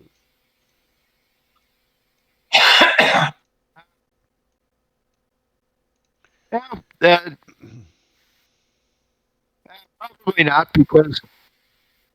Yeah, I can hear you. This unit is down in the valley, though.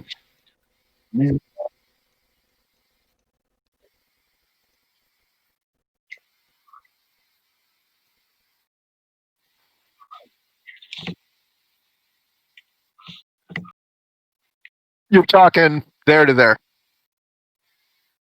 I'm in the. Yeah, I mean, yeah, I guess it'd be Barry's or not Barry's. It'd be Andy's call, but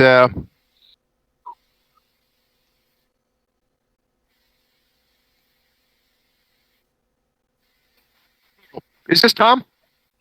Hey, Andy. Yeah.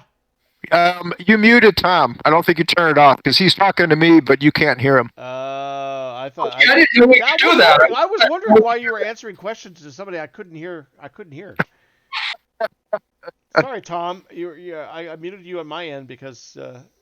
I know. I'm sorry. Yeah. I didn't realize my mic was open. I had just plugged it into the iPad, and then Becky started arguing with me. So sorry about that. It happens. So my question here is, see where I'm pinging the purple unit there? Yeah. How did line of sights on these contours? Because these guys dropped off the hill into the valley. I don't know how tall the woods are and whether they obscure line of sight, because I don't know if these guys can be seen by this unit unless they have to come up to the contour, or I just don't know how the rules on the contours work. Well, they work the way we want them to because the rules don't specifically say much about use of contours or ridgelines. So it's common sense, I guess. Normally, you measure all line of sight from the middle unit of the battalion. So it would be the center. This line of sight would be drawn from the center of this middle company because every battalion has to have 3 companies as the base unit. Sure. So you would argue that this guy is closer to this ridge line than I am away from the ridge line, so he can't see me and I can't see him. Yeah, that would be mine. That would be exactly how I would do it. The measurement for line of sight is from the middle of the shooting or spotting unit, middle company, to any part of the other battalion. So you could in theory draw a line of sight to another part of the battalion. So arguably that might be visible, except but he's behind wood. But this wood is up on the hill, so that's going to be blocked, right? Mm-hmm. Yep. So it's this map is pretty dense. A lot of it. I don't think you. I don't think you can see them. Yeah, I think the blue unit probably. Well, the blue unit might have seen them because the blue unit. Let me get my ruler out. Hold on. This guy would have saw them when they move here because they're moving. It's a sort of a question like whether this wood blocks, but I don't think they do because they came off the crest and then down into here. Right. So. Right. And you can't really pay attention. The rules are pretty abstracted in a sense that these. Whoops! I didn't want to move him. The various teams, the various stands that belong to your battalion, are really there to establish an aesthetically appropriate front line. And remind you of capabilities in the battalion that it wouldn't organically have. Yeah. Gotcha. Yeah. So that's why it doesn't matter where they are. Right. So if I move this guy, I could move when I put this guy here, I could have taken him this way and then this way and then it doesn't matter because this guy is not what matters. How he got there, how this particular stand got there is irrelevant. How this stand got there is where opportunity fire comes into play, because everybody else clusters around. Now, once they're in place, then he can target any of them and still hit the whole battalion. But getting to those locations, they're like this guy is here just because it looks good there, because they're not really there. Because they're just bonuses that are added Correct to me if I'm wrong, Matt, but these can't even. I don't even think these should be targetable. I think the only thing you can target are these three the three primary stands, primaries that never go away, because these can die, and they're really there to, as you say, Matt, to define assets. Would you agree? Do you think you could? Yeah, I'm pretty sure that's right. Yeah, I think the attachments are just there as markers. Interesting. Yeah, I would argue that you can't op fire on him as he drops into that town. He's just going to sneak in. Right. Yep. Well, you've got to have visibility on him for half his movement as well. Yeah, which he clearly didn't. Right. So, all right. So, anything else movement on your side, Andy? Yeah. I'm going to put these guys up here on the ridge. Okay.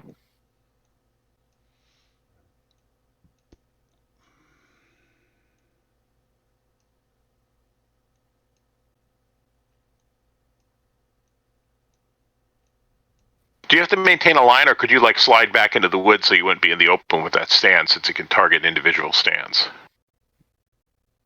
These guys? Well, you're not targeting individual stands. You are, if you can see a part of that formation, you can target it.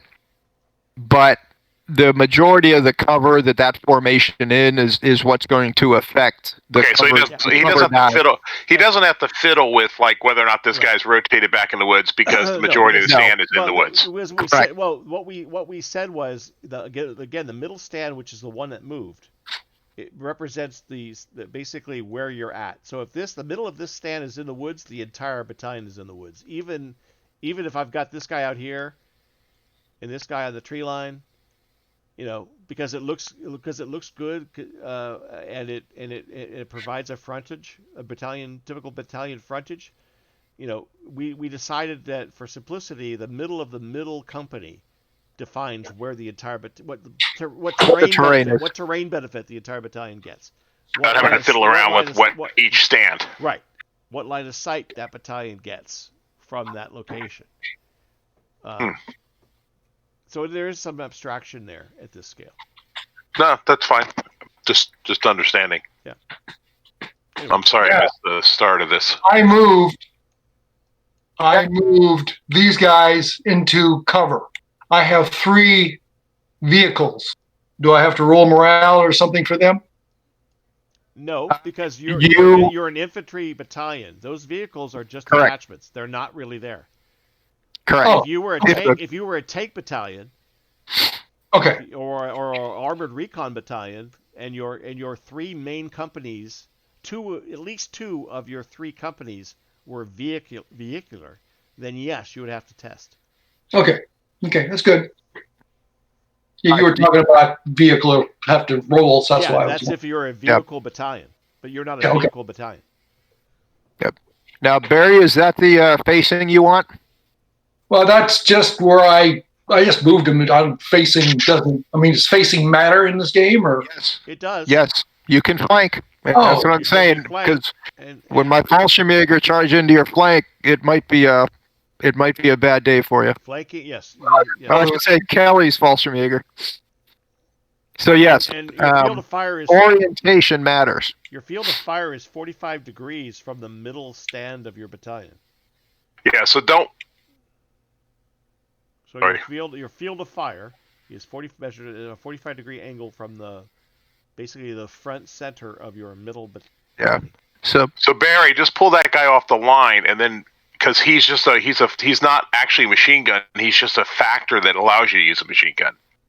So just make room for just the 3 front units are all you need to worry about, and everything else just arranges prettily behind.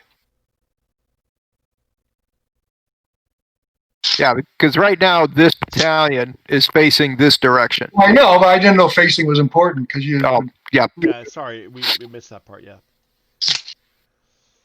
And if I were being smart, I don't know if that would make much difference because I still think Matt's battalion is not going to move half its distance in front of this guy through the gap in the trees. So I'm still I was thinking, well, maybe I should be up here and pivot this way so I have a line of sight through the gap in case he moves up the road. But like I said, I don't think he's going to do more than half his movement. So I'm just going to face the gap.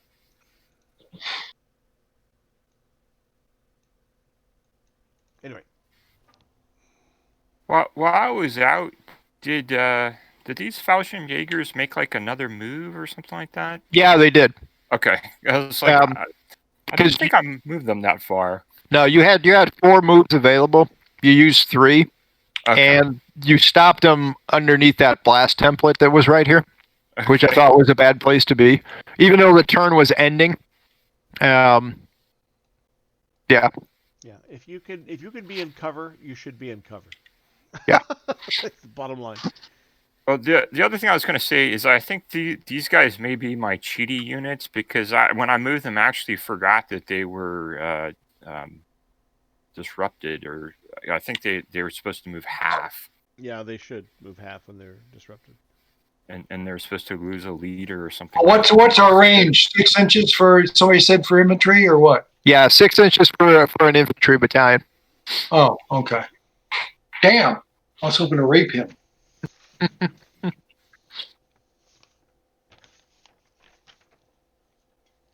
All right, Andy, you guys done? I think we're done. All right. Do I get to move? Oh yeah. Yes. Yeah. If you want to move, yeah. Okay. Yeah, our entire side is moving. Yeah. Yeah. We're This moving. guy's my center person, right? Mhm. This would be considered center. Mhm. And so as infantry, I get to move 4 inches, but it's doubled because I'm on the road bonus, right? Yeah, basically Like you double your speed. Unless If I you're going go in to and- end up in that woods, then it's what, halved? It's halved again. Yeah, it's halved again when Yeah. you go into the wood. Well, if you leave the road and enter the woods. Yeah. So then it's just 4 inches, right? Right. Okay. So Yeah, sure. Yeah. Doesn't she have to go to column or something to take advantage of the road? To take advantage of the road bonus, yes. To take advantage of the road bonus, yes. She has to spend half of her movement to change formations from line to column, or she has to spend one of our activations if we rolled enough on our decision dice, which I think we did. Because I didn't use. I want to try to get use any. Yeah. over in here. You should be able to just take that wood. That's what I would like to do. Yeah, you're close enough to do that. Yeah. Because if you double time and then have it, you still get you're still within 4 inches of it. Yeah. So 45. Let's see, from this guy. Mm-hmm. So then I should be able to hit both of these 2 blue units out here, right? Oh yeah. Okay, that's what I want. And then I'll just I'll kind of put it there, and then I'll bring the rest of my guys over Yeah, and yeah, plop them in there somewhere. yeah. Because they'll look cool. As long as Arrange them, arrange them prettily. arrange them to form a line. Yeah, and then the tank and the flamethrower, I like that. Yeah, but they're just assets. They're not your line, so just stack them behind. I know, but it looks cool.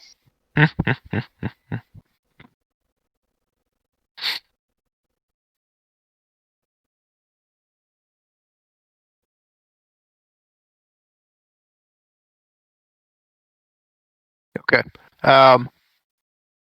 Kelly, you want to go ahead and if they're done with their movements, Yeah, we I'm can done. roll. We can roll our decision die and Yeah, start our movements. Go ahead. So I rolled a 5, and I am so I'm a net 5 because I'm -3 for size, +3 for leaders. Andy, you whitewashed all these vehicles. You took all the models and took all the green off of them. I see you did it in the interiors, which is pretty cool. Yeah, I basically took all the junior general figures that I had. I made U.S. figures, so I used olive drab and khaki Vallejo colors converted to RGB for the appropriate Flames of War figures. Made my Americans in white, and then put white coats, white jackets. The pants of all the Americans are in their normal field drab. Khaki. Yeah. Yeah. And the helmets are the RGB value for brown violet, which is what Vallejo uses, or they normally use for American helmets. I love that brown violet. It's my favorite color. Yep.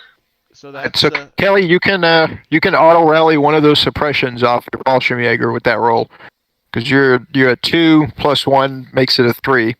Yeah, so I winterized. So you can my Germans move 5 units and rally 2 units, but you only have one that's got suppression. I made normal Americans and then winterized Americans. I did Russians, Tom. I did Russians for Board Game Geek Texas Broadside. So I'm building up quite the armies here.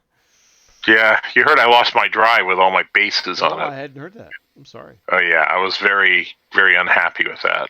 Fortunately, everything I moved over to Roll20 was, of course, still there, and I built a holding pen for all my stands. Hey, so you haven't seen it, but Barry and I owe you a debt of gratitude for teaching us how to hide tokens. Oh, you're welcome. Yeah, so Barry built Pacific. What was it?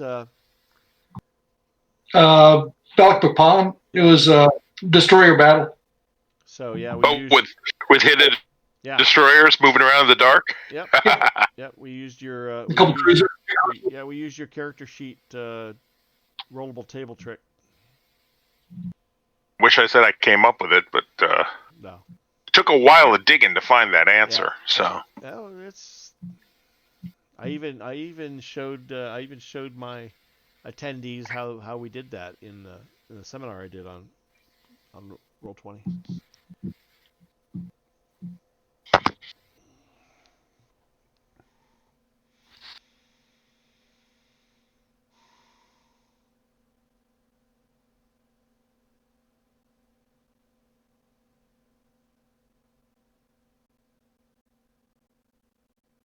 I guess it's German move now, right? Mm-hmm. Yeah. Yeah, I just. How can I get rid of the disruption? Use the disorder. The disorder? Which disorder do you? Yeah. How do you get rid of it? If you don't, during your turn. You mean on the unit? Yeah. The fact that it's got 2. Click on the unit.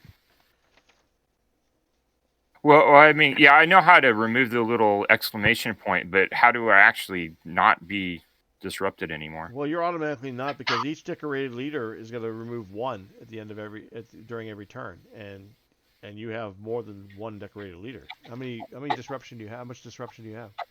You only have 1 right now, huh? Disorder? So last turn I was able to drop 1 because of my what do we call it? The decision die. Right. Mm-hmm. Formation. And then this turn I dropped another 1 because of the decision die. Correct me if I'm wrong, Matt, but I think formation recovery occurs when you activate your unit during movement, right? So I mean, because that's when you would use the auto rally feature. So it makes sense that you would you also then remove one if you don't move, one for each leader. You know that formation. Just one Is there an actual second. phase for that? Is that the morale phase? Those Fallschläger are nasty. King Tiger and a support with a Nebel Warfare. Mm-hmm. Ouch. Put a world of hurt on that American infantry.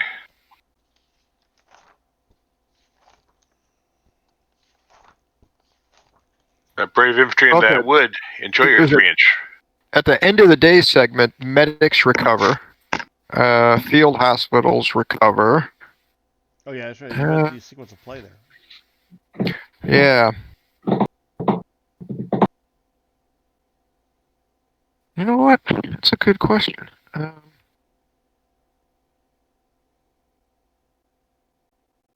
You're right. Oh, my sheet says test morale immediately if a formation takes 3 or more disorder markers in a fire phase. So Yeah. In theory, if somebody shot at you, you took 3, you'd do a morale test. If somebody then shot at you and you got 3 more, you'd take another disorder. I mean, Yes. it is immediate if you take 3 or more in one attack. Mm-hmm.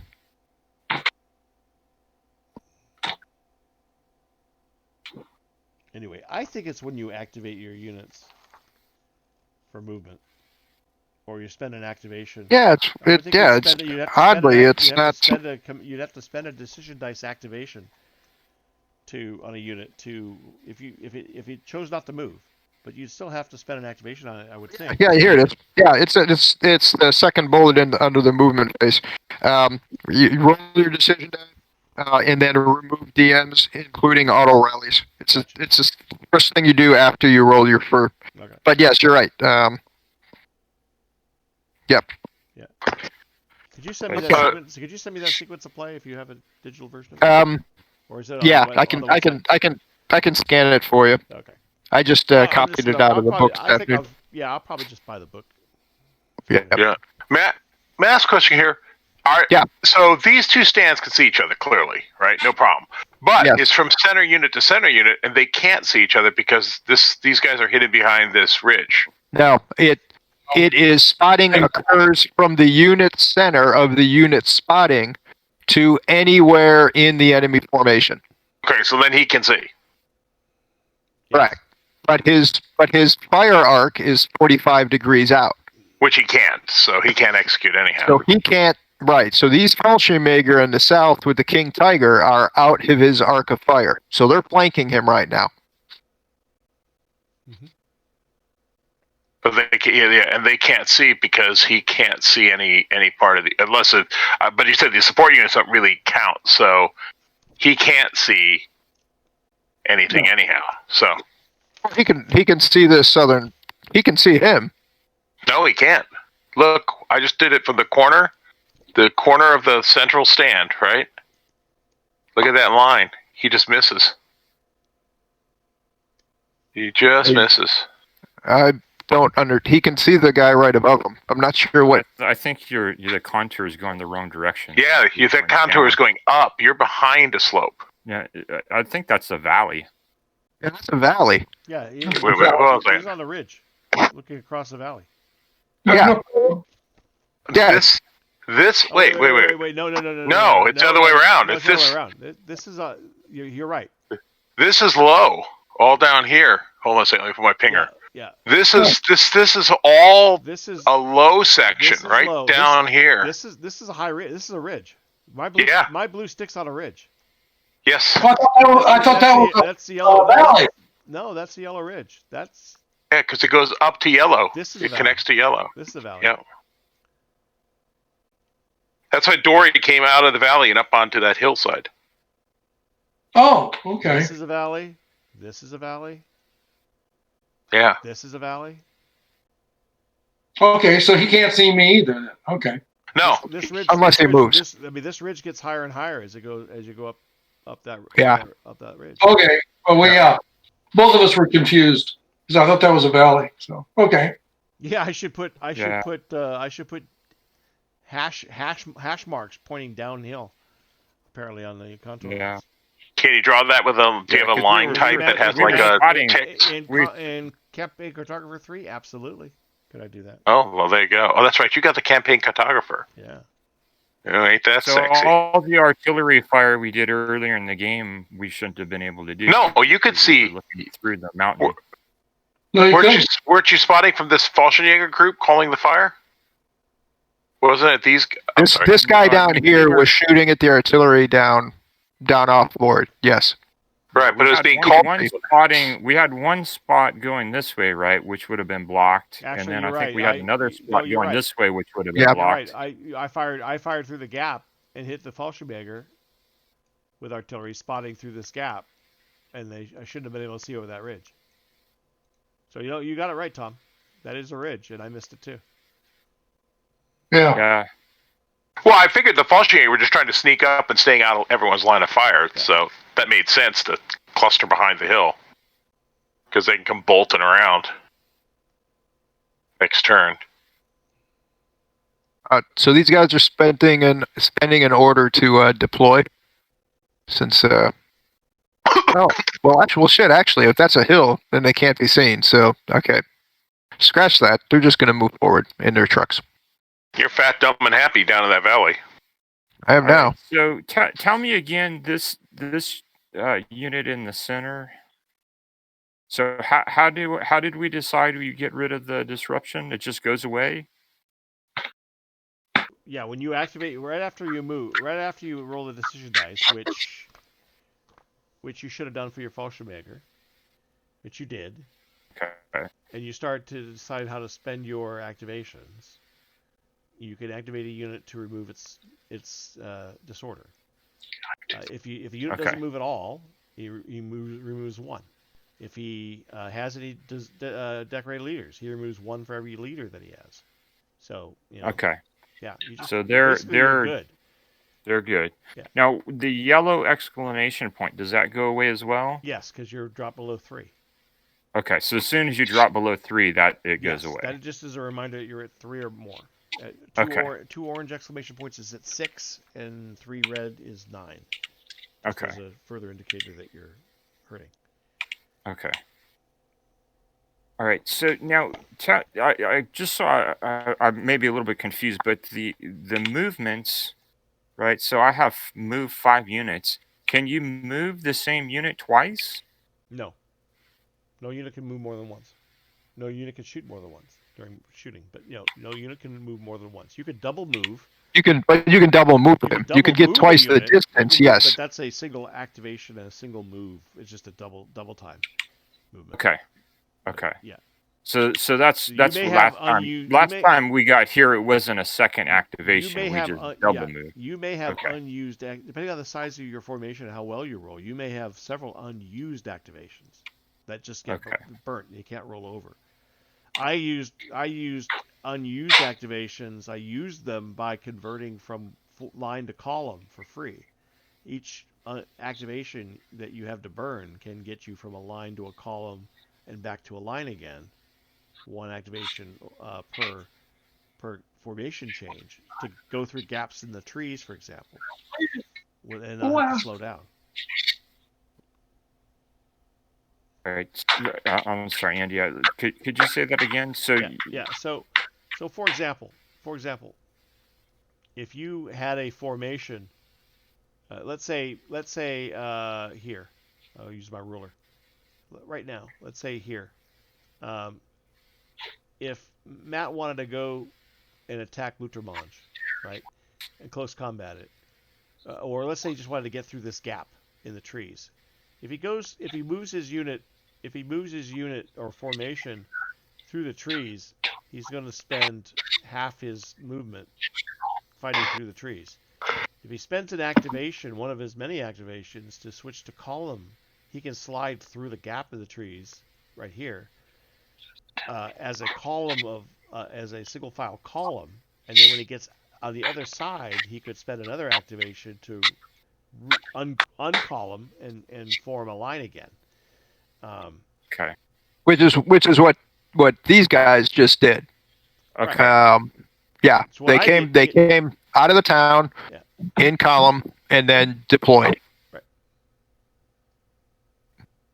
All right, I'm done moving. Yeah, it's what I All did. right. It's what I did back here when I started. When I started on this ridge and came through this gap. Where my All stick right. is. Now, can you double move and do that as well?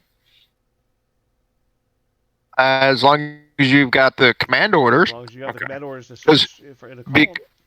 All right. So then I'm gonna do that with these guys then, so they can move.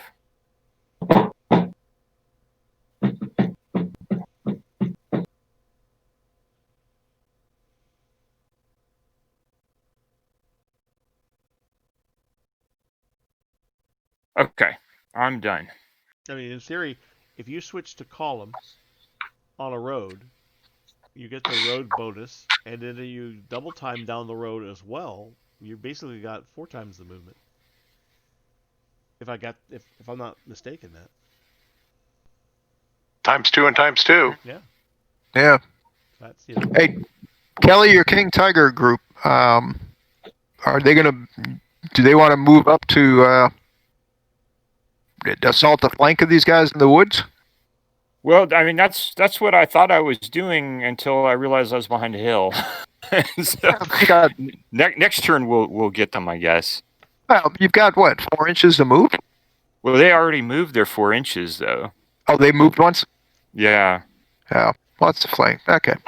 4 inches isn't that far in this game. Well, actually, though, the only thing though is with what you're saying. I mean, I could have utilized the road to get a lot more movement because let me see.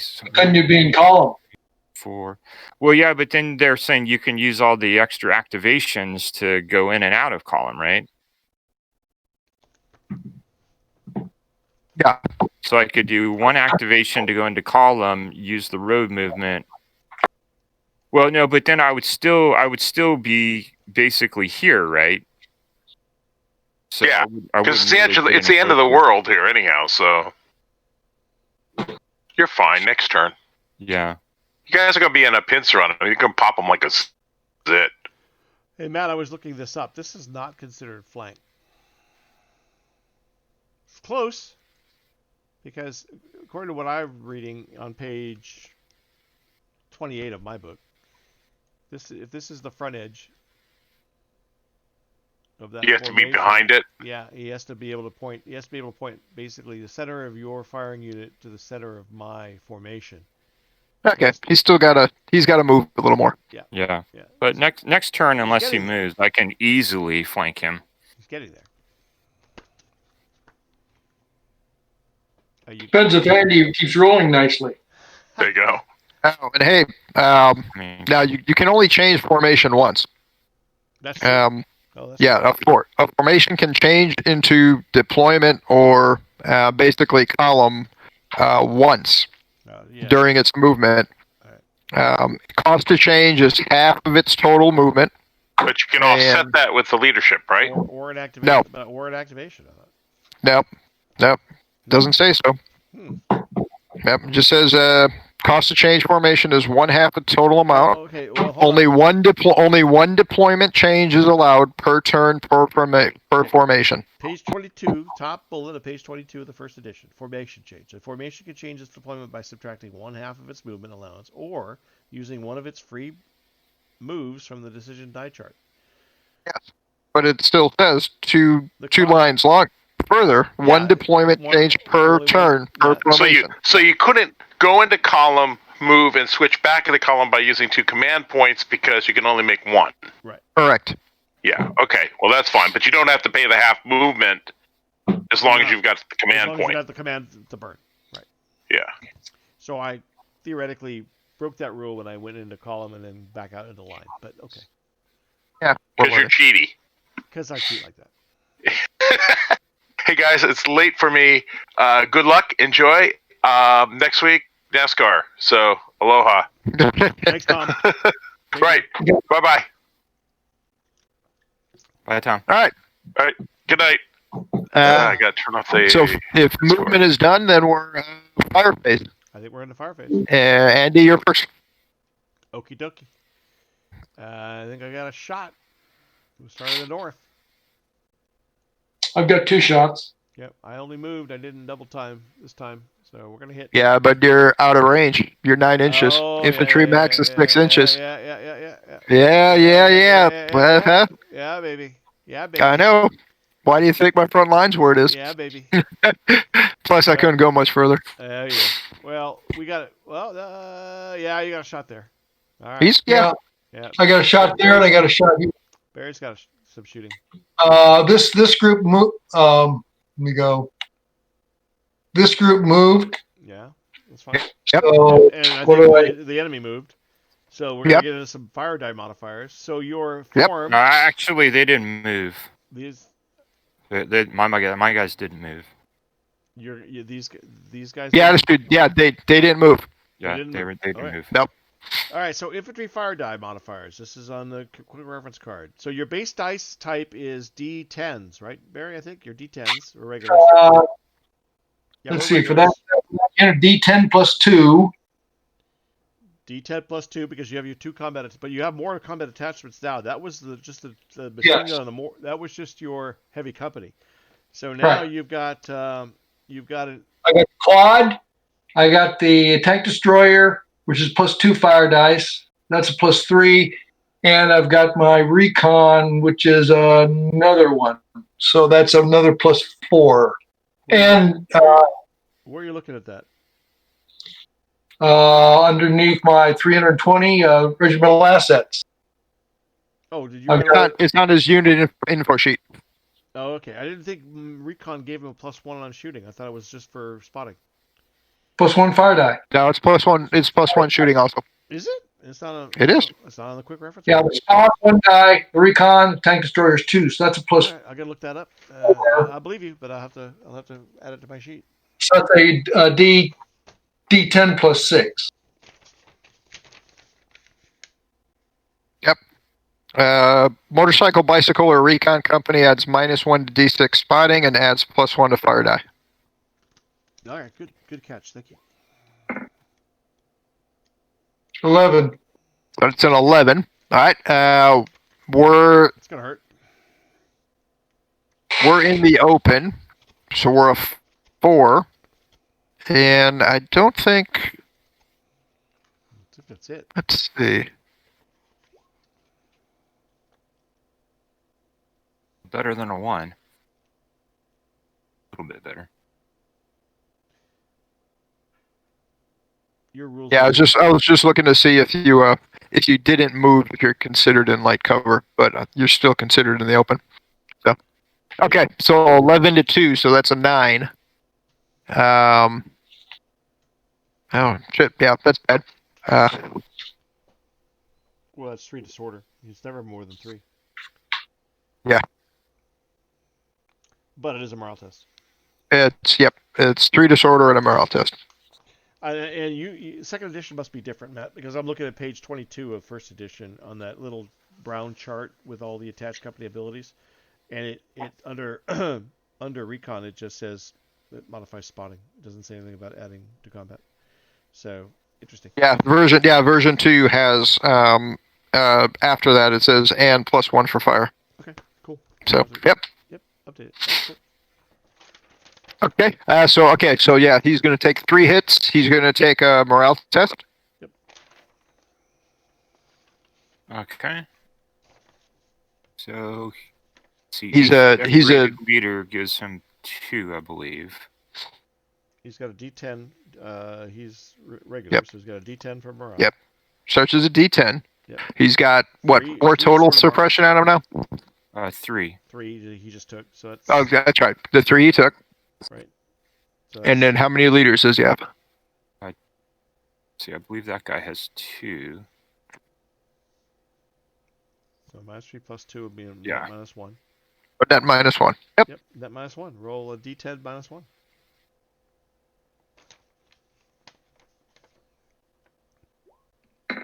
You're good.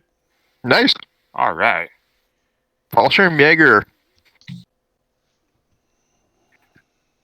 Okay. Okay, Barry, do you have another shot? Next round. He's got, what's the artillery Is that a +1? I know the anti. The 105s is a +1. Yep. Okay, and the anti-tank's a +1. Against infantry. Yep. +1, so that's +3. He's got a heavy company, right? I'm sorry. He's got a heavy company, correct? Yeah, but that's already right. Yep. So that's a D10 +2 plus another 2 more. 3. So that's a D10 +5. Oh yeah, because you got the Pioneers with them as well. One for the Pioneer, one for the artillery, and one for the 57. 57. Oh, it's 6. 6. All right. Cover die. D4.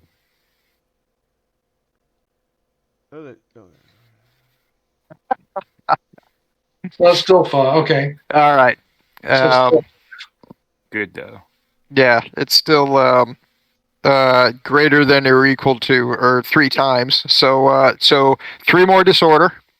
Ooh, and another morale test. And another morale test. And now you're at a 6. All right, and I rolled a 1, so I lose a leader, yeah. right? yes, that's right. You lose a leader and attachment. and an attachment. So either your gun or your heavy weapons company. See which one is better. The heavy weapon is 2 and the gun is 1. Yeah, take the gun. Yep. So,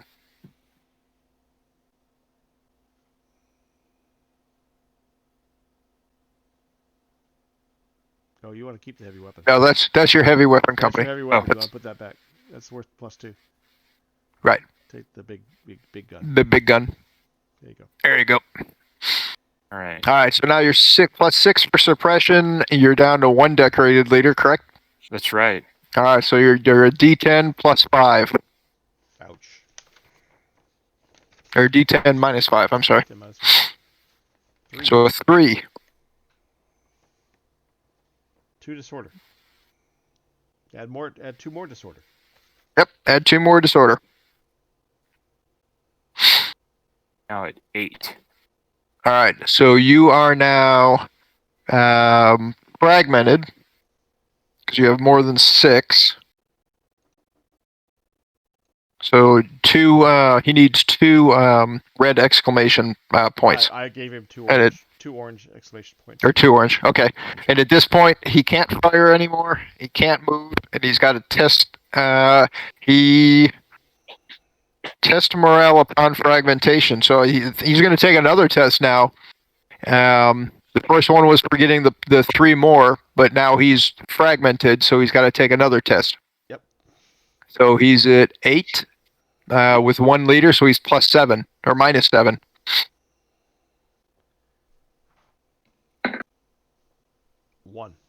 1. Panic. Yep. So that's a 4-inch move away. Yeah, it's a normal move back. So they're at how much? They're at how much disorder total? 8.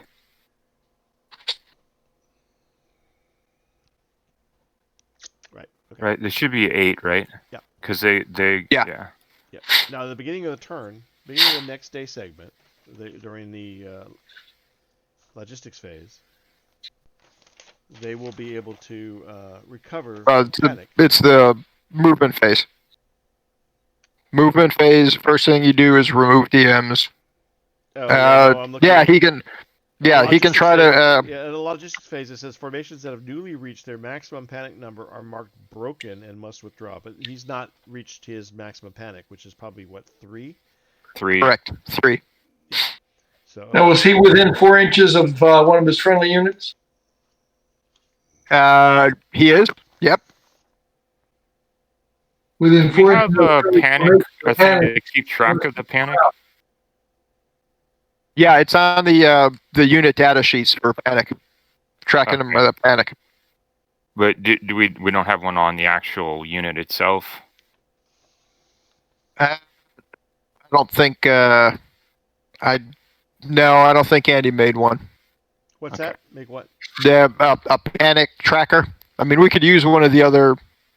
No, I thought buttons you. on I it. thought you had the little circles on the. No, I. Yeah, no, I do.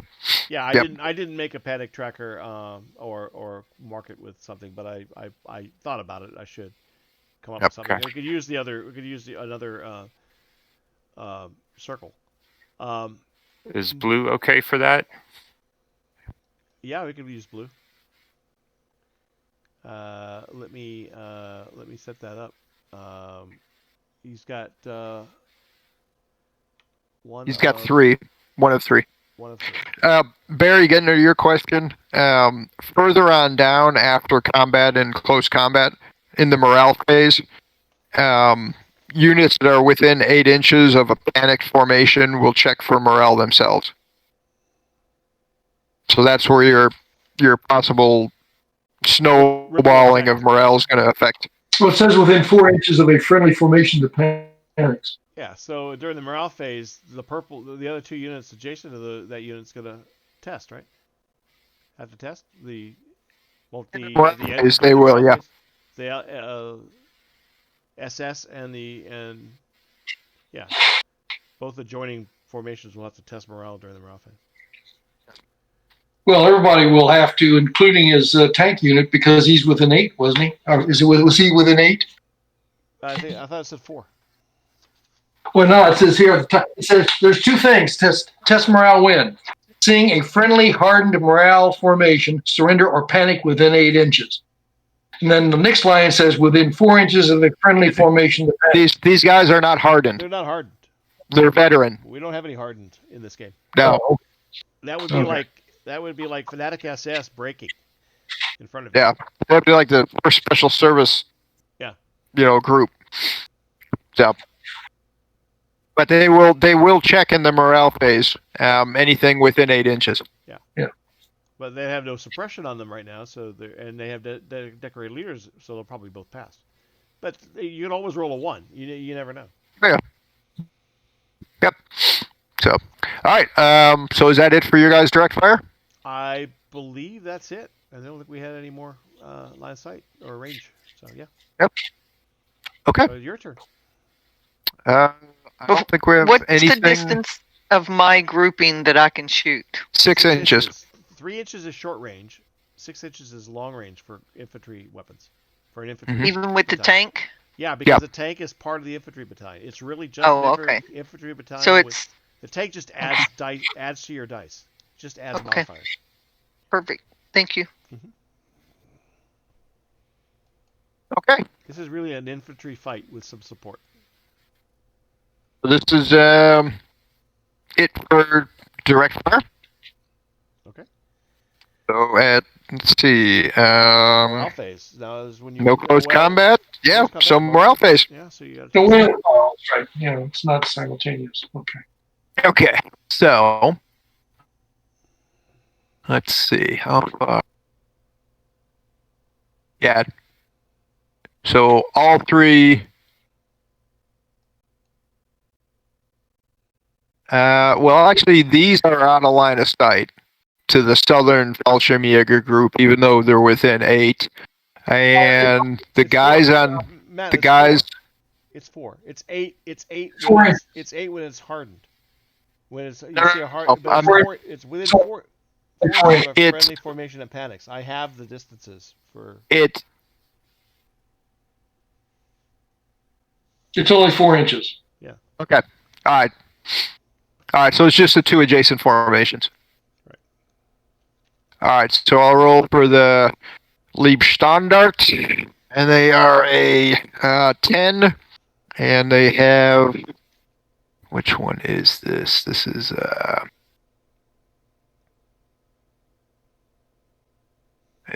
1st Regiment.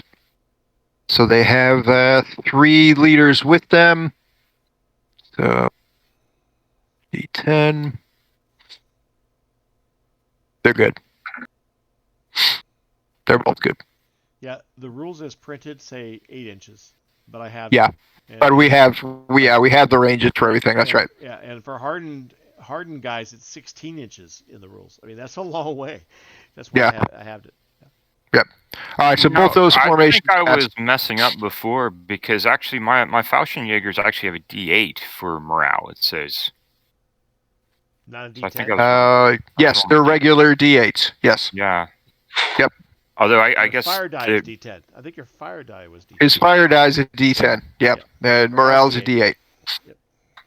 Okay, so for those guys then D8, and the dedicated leaders that are in the HQ group, do those help with this or no?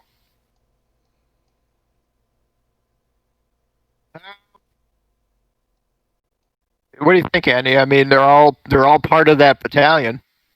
I don't know. But it makes it kind of excessive because they're not really with that element. Right. So I I'd say no. I think when you assign your designated leader, your decorated leaders, you have to decide if you're going to assign them to command and control or boosting the morale of the men in the combat. field. And you can't just mix and match. So I think it's a separate pool of guys. Even if they're integrated. So even if it's integrated. All right. So D8 plus 2 then. Yep. I think to make it simpler, Matt, we should just add. Personally, I just think we should house rule it and add regimental HQ stands. So they're okay. Yeah, I would do that too if I was running a game. Yeah, so they're good. They're over 5. Yeah. Okay. So that's the morale phase. Okay. I think we're on to medics recover, but I don't think we have any medics with our guys. So yeah. Oh, what about my unit here? My artillery. He's got one point left. Oh, that's right. He panicked, so we need to check. Do you have anybody within 4 inches? Yeah, you don't, because he ran off. He's right off the table. Yeah. Okay.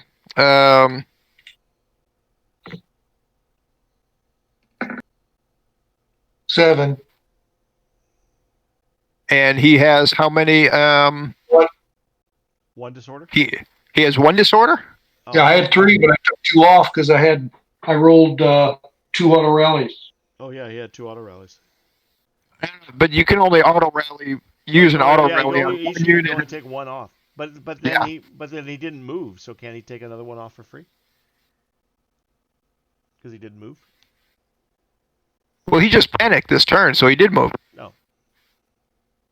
Oh yeah, well, I got 2. Anyway, I got 7, but I have no leader, so it's still a.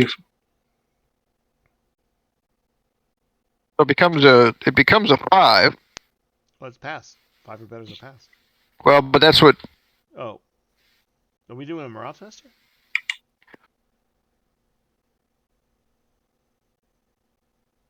Yeah. Why is no? He shouldn't be doing a morale test. What are you rolling for, Barry? I don't know. That's what I was asking. I said, Oh yeah, no. I don't have to roll morale. No. No.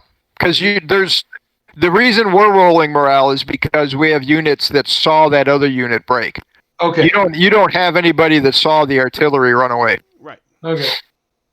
So, okay, all right. So we're back to the top of the day segment. We're going into 1200, 1400, and we got we're doing initiative. D6 plus 1 for me. Here we go. I rolled a 5 plus 1 to 6. You rolled a 6. We tied. We roll again. All right. Shit. 4 plus 1 is 5. It does. Anything you roll is going to be okay. Okay. Okay. All right. So you have initiative again. Again. All right. All right. Let's see if we get more than 1 turn in the game. Yep. In a day segment. I think it's still a overall minus 1 for the snow. Still an overall -1. Yep. D6 minus 1. I'll do it this time. A 1. Shit. Still 1 segment. Still 1 turn. Well, okay. Okay. All right. So U.S. decision dice time. Oh wait. Yeah. Nobody's logistics phase. Nobody's formations. Artillery. Oh, bombardment. I'm sorry. We gotta do bombardment first. Actually, before we do. Yeah. We gotta do bombardment. All right. Logistics. There's no morale. Nobody's broken. No force command is broken, or needs a test for break. So then it's artillery. So what can we see? Well, that's a ridge, but you're on the ridge. But I'm on a higher ridge. Where you at? I'm on the yellow ridge. Are you on the? Well, you're on the reverse slope though. If The reverse slope. yeah, because the ridge Yeah, line. I'm on the back side of that ridge. I assume the ridge line is you always draw the ridge line down the middle. Yeah, and that's why I stopped where I was. Actually, was the reverse slope of that ridge. Okay. But this So. this guy looks like he's on the ridge line. This guy's over the ridge line. This guy's on the ridge line, correct? Was this element meant to be on the reverse slope? They're all on the reverse slope behind his line of sight. Yes. Okay. Just checking. Just wussy-wigging. I'm wussy-wigging it. All right. All right. My guys, up here on the high ground, I think what we're going to do is we're going to try to help the Fallschirmjäger flanking here. And we're going to take a 30-inch shot into the woods here. And how can you see it? Because I am on this yellow hill. Looking down over this ridge?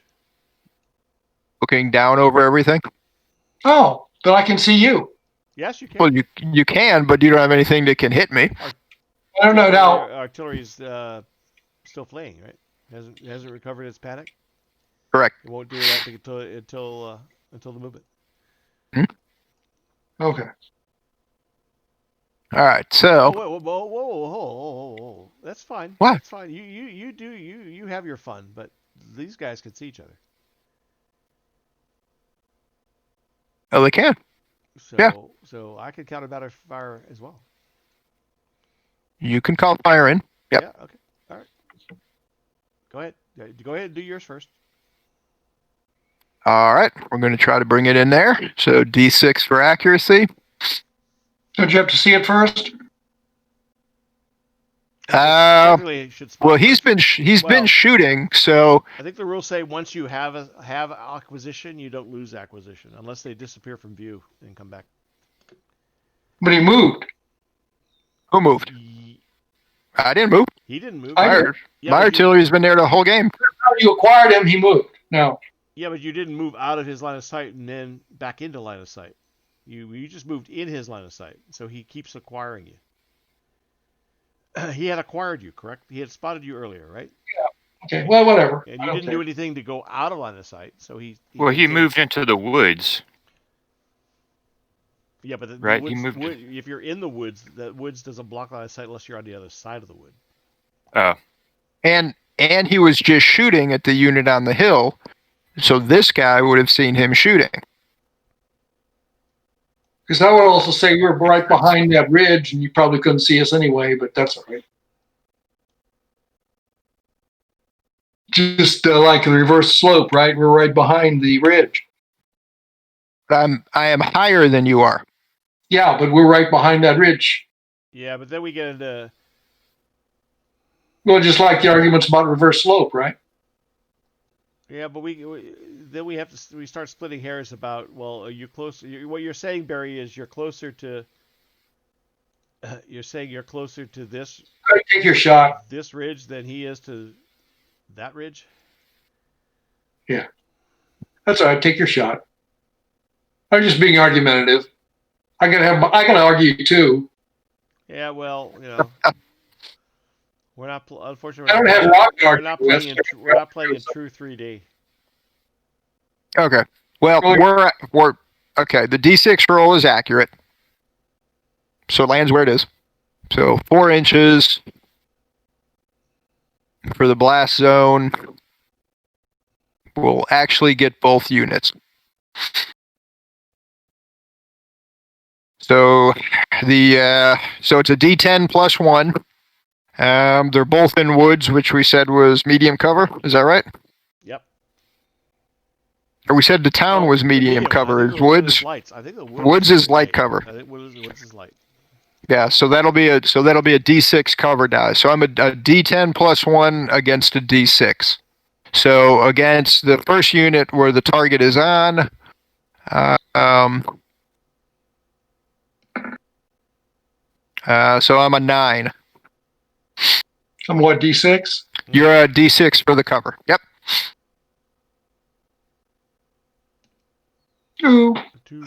2. So 2 to 9. 3 So that's 3 disorder, and a morale test. morale test.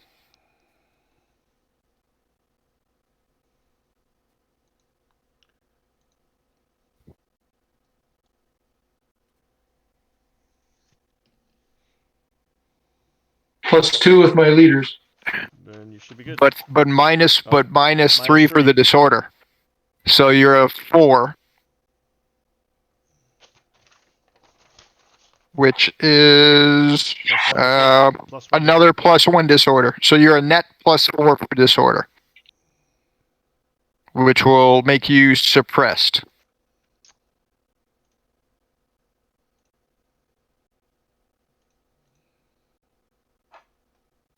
All right, and then for the battalion north of them in the woods, another D10 +1, another 9. But still, you didn't get the lead guy, though. It doesn't matter. I hit an element within the unit. Fire is directed at the That's a good cover roll. whatever part. Okay, so 6 to 9. So I only did I think 1. 6 to 9. Great, yeah. I just 1 disorder because it's not twice the cover die. Just grab So he just takes 1. He just takes 1 disorder. Yep.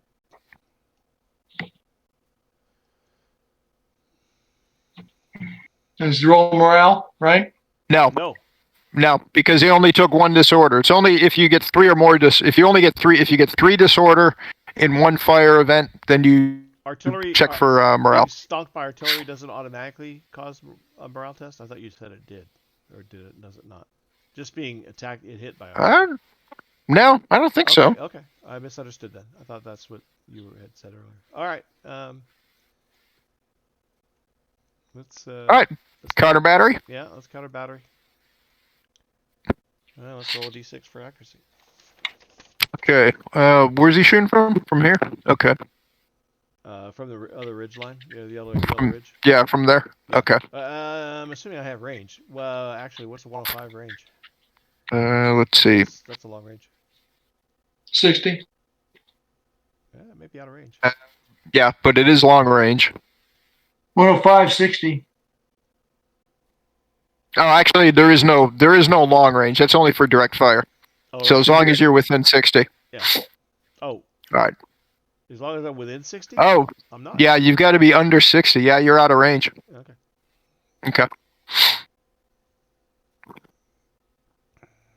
Let's remove that annoying target. All right.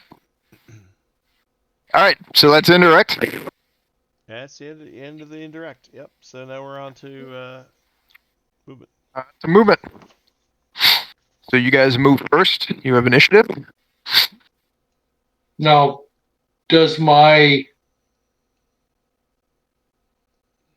morale hit mean I can't move, or what does that mean? Oh, so you're the morale table. You're suppressed now. So you can fire with suppressed. Hold on. Go look at recovery.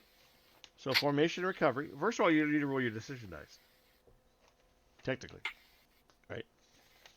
See how many units get to activate. So, before you move anything. So decision dice for let's see. 5 goes to a 6, and a 6 is move 8 units and auto rally 3, and 1 unit free. All right, so we're net +1 again. All right, so 1d6 +1 for for the 137th. Yeah, 6 + 1 is 7. Almost laughable. So I can only auto rally 1 on each, right? Correct. Yeah. Okay. All right, so Dory and I can move everything. I I'm not going to move my 2 battalions. I am going to move the artillery though. So I have so many activations. I can't change formation, but I can mount up, which is going to be an activation, and move, which I guess would be a second activation. But I'm assuming I can't dismount. Same rules apply, I would think, for hooking up and unhooking artillery or guns, Matt. Yeah, I think you can only do one per. One formation change per. Yeah, but I could use the burn. Correct. I could burn the activations to not have to. Yeah, to do it. All right. Well, you can load up, which takes half of your movement, or an activation, and then move. Or an activation, Well, right? Yeah, but it still costs you half your movement. Yeah. To move that unit is an activation. Yes. Yes. Now the movement itself to load is half of their movement distance, and then they move the remaining half. Right.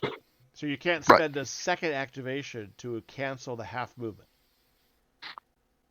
Is what I'm saying. No. Your Like activations don't have anything to do with your distance. Like when you change formations, it's not a formation change when you're hooking up and towing, is what you're saying. Like you do when you change formations. So if you go to from line to column, you either spend half your movement to do it, or you spend an extra activation to change formation once. No. You activate the unit. Right. Okay. Yep. So you're telling it it's gonna do something. Right. That's your activation. Right. Within its movement, then it changes formation for half of its distance and then moves.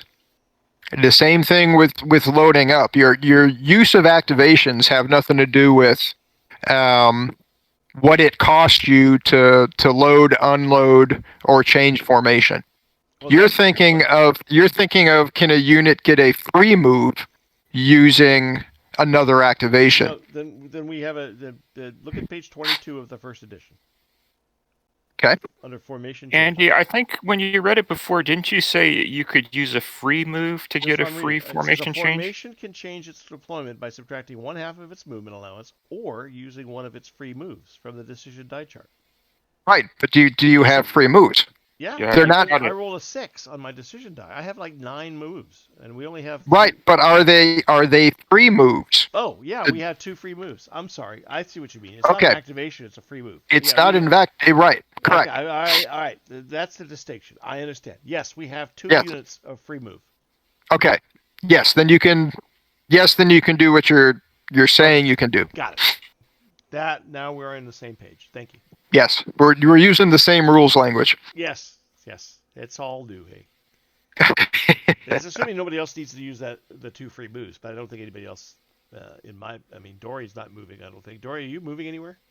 Or are you staying in the trees that you're in?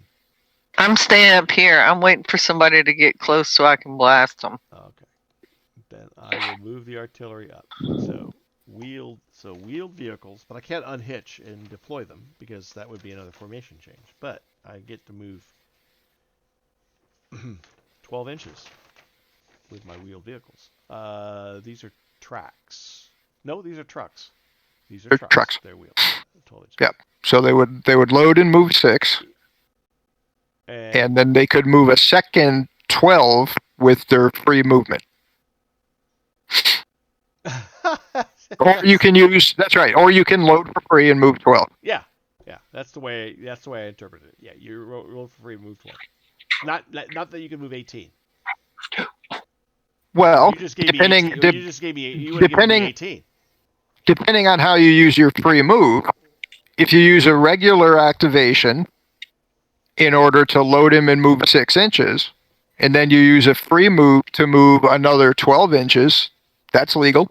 It just depends on where you want to use your free move.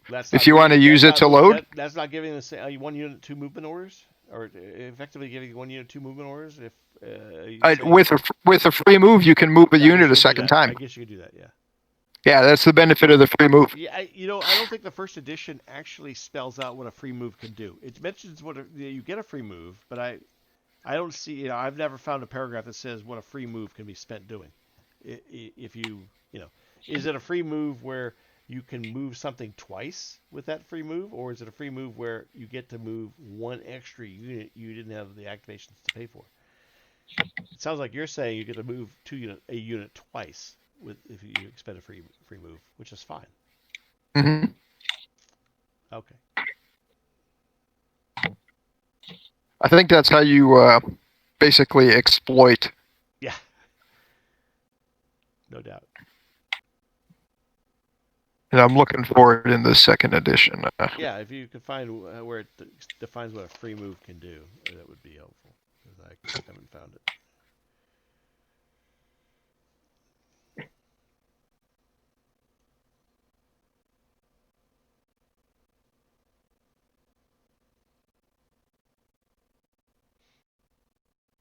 Yeah, it in page 40. Well, you don't have the second edition, but it says no formation may move more than twice per turn, and only as a result of a free move. The second movement comes as a bonus move option generated only by the decision die table. Okay.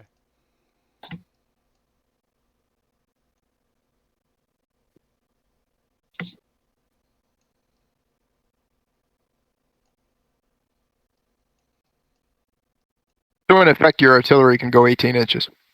Right. That works for me. Works for me too. I don't mind trying to hit artillery loaded up on trucks. Although I don't know if I can it's see time him. for me to. It's time for me to go. Thank y'all for letting me join in and participate. All right, good. Yeah. Enjoy you. Yeah, y'all have a great evening. Yeah, you Bye, too. Dory. Talk to y'all next time. All right, take care. Bye.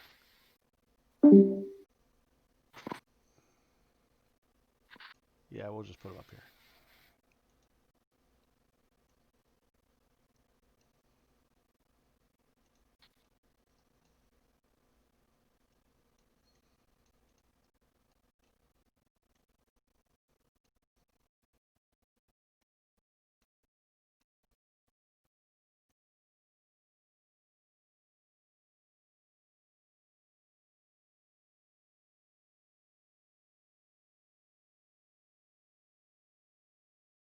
You want to put the trucks on them so we remember they're loaded?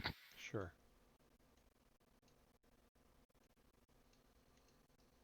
I like that idea that you had when you were setting this up. Yep. Yeah, I mean, aesthetically, it would be nice to, just take the trucks, take the infantry off and put the trucks on, and I don't want to have to juggle all that. So. Juggle icons around. Yeah.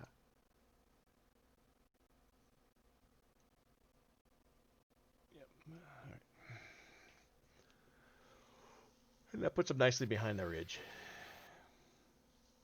It does.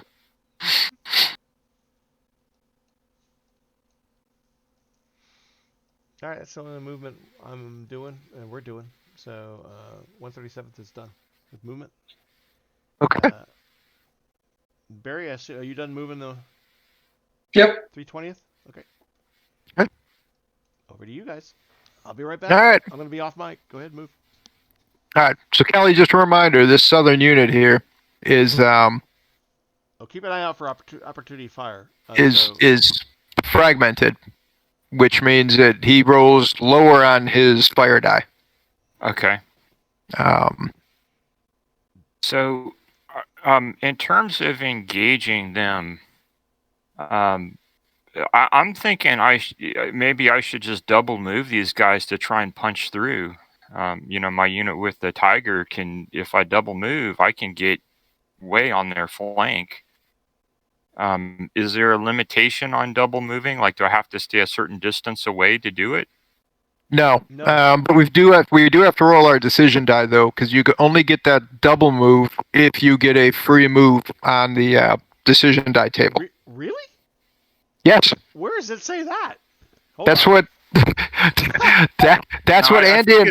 I think this is another vocabulary thing. It says infantry moving at the double can't fire. They can move 8 inches, but they can't. I didn't think fire. you had to use a free move to get the double move. I thought it was just a double move. That is true. Infantry can double time, but then they can't fire. Yes. Yeah. So. Oh, the free move is a second move. Yeah. The free move is a second move. Yeah. So if you roll well, then you can move once and then you can do your second move, and you can still fire normally. Here's Ah, a I question. You're not double timing. Here's a question, I Matt. see. I know there are some rules like Congo, where, which is a skirmish game, admittedly, where if you double move, you can double move into base contact in close assault.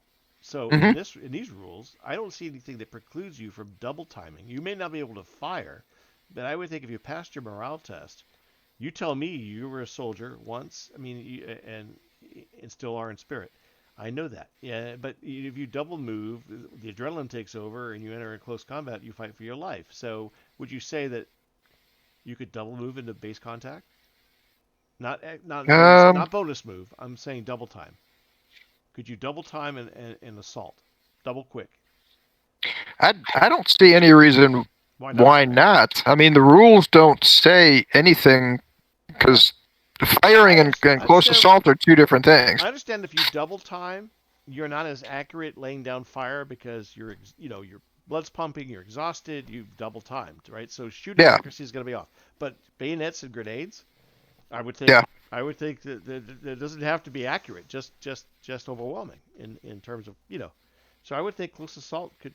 I've not seen it written in the rules anyway, one way or the other, but it's worth asking Manny perhaps. But I think house rule we should just say you could double time into close combat, which allows your. But you're going to be tired. You're going to be tired, so that's going to be a -2 though. A -2 in a close combat. Yes. Well, that makes sense. Let's see.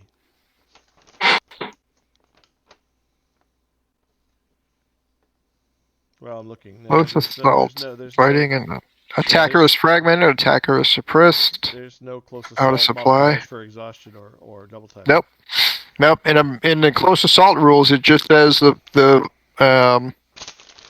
close assault formation must be within movement range. It doesn't say normal movement range. Right. I only asked that. I only asked that because your SS could double time into Lutramage and attack me. This is why I'm asking. Yeah.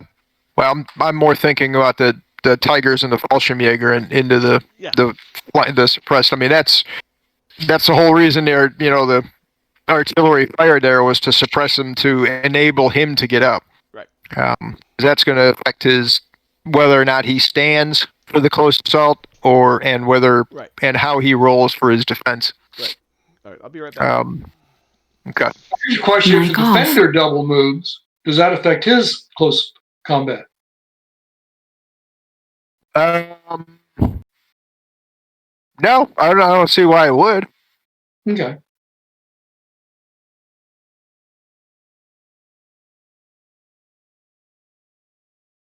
All right, so I'm gonna roll my decision die. 6 plus 6 plus 0. So I'm a net 6, which I think means I can do plenty. These guys are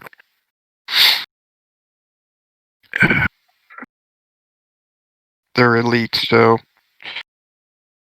they can move 9 units. Auto rally 4. So 3, and you are experienced. You're a white die, right? Yeah. Yep. So move 5 and auto rally 2. All right. Well, that at least takes one off one of your Fallschirmjäger units. One that's in bad shape. All right. So that one auto rallies. I get 2 free unit moves, so I can.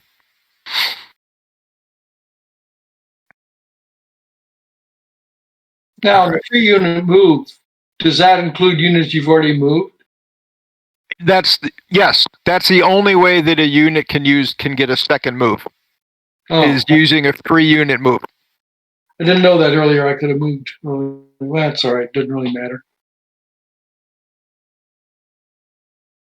Oh, wait a minute. I had 1 extra movement then.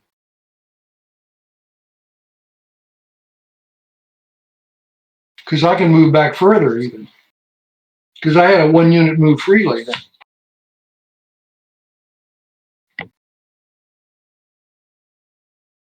Okay. And So I can move another.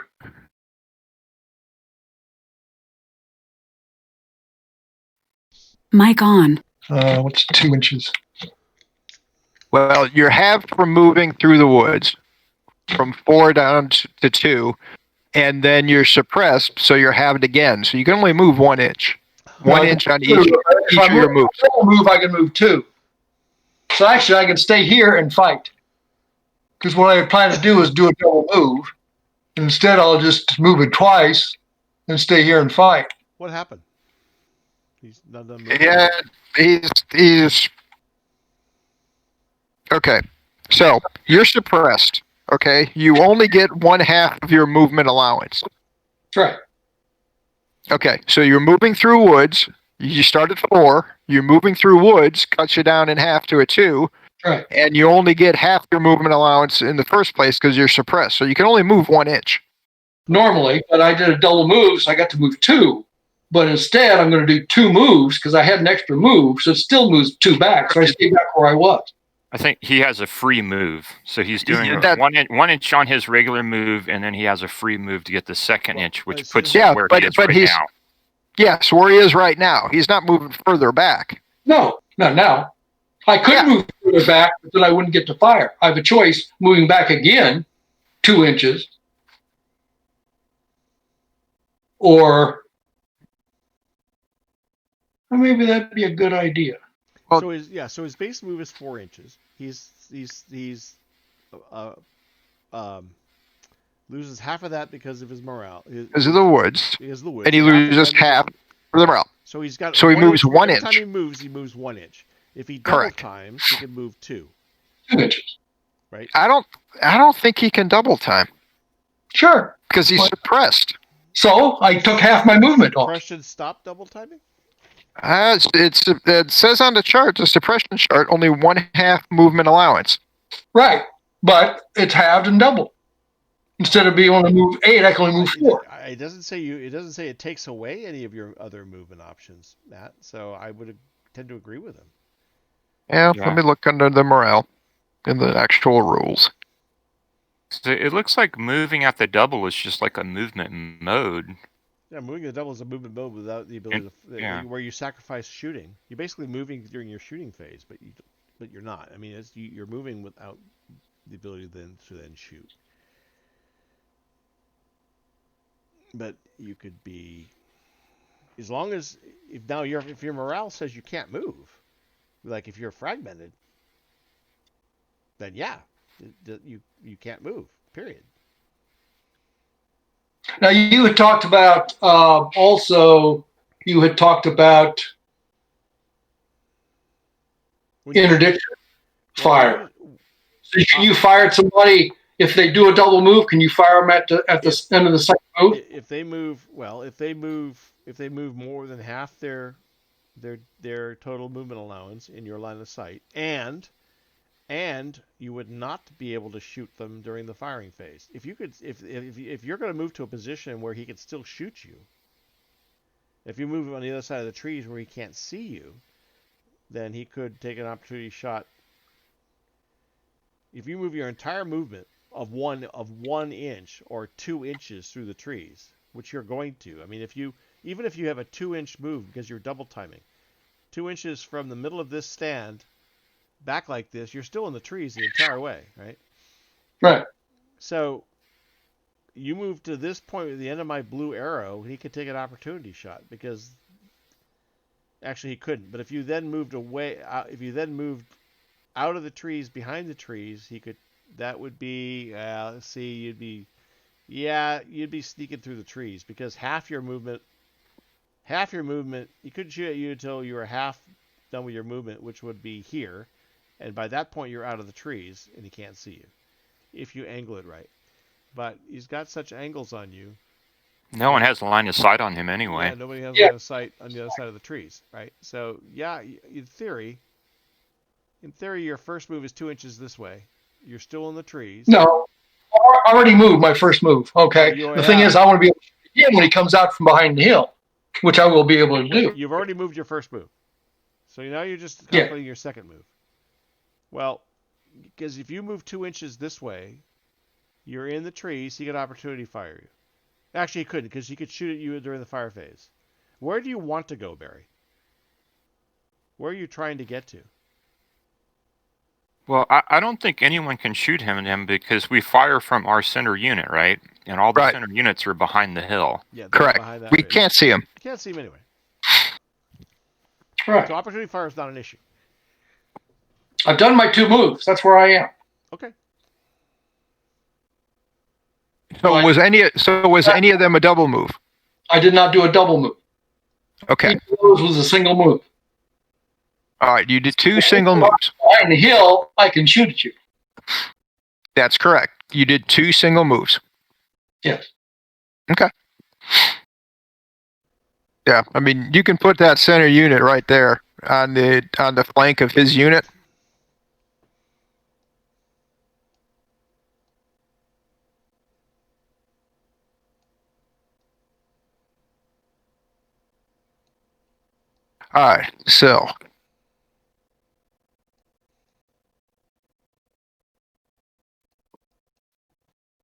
All right, so LSSAH has got he rolled a 6, and so he's got 2 free unit moves. So All right. what I am going to do is take these guys. So that would be. You can go there because that's 2 inches, and then 1 more inch in. Yeah, we're gonna do that. All right. So he's gonna do 1 move.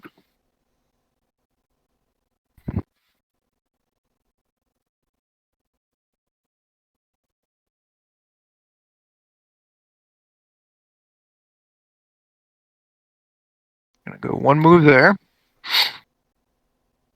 And then his second move, he's going to come up to the edge of the wood line.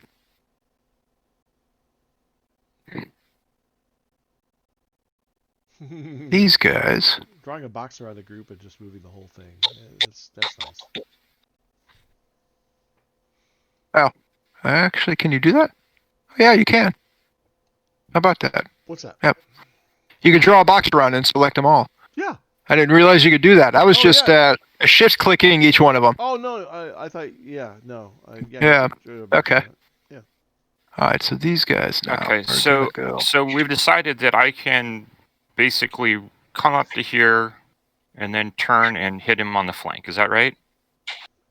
Yes, you can come up to there and then close assault him in the close assault phase.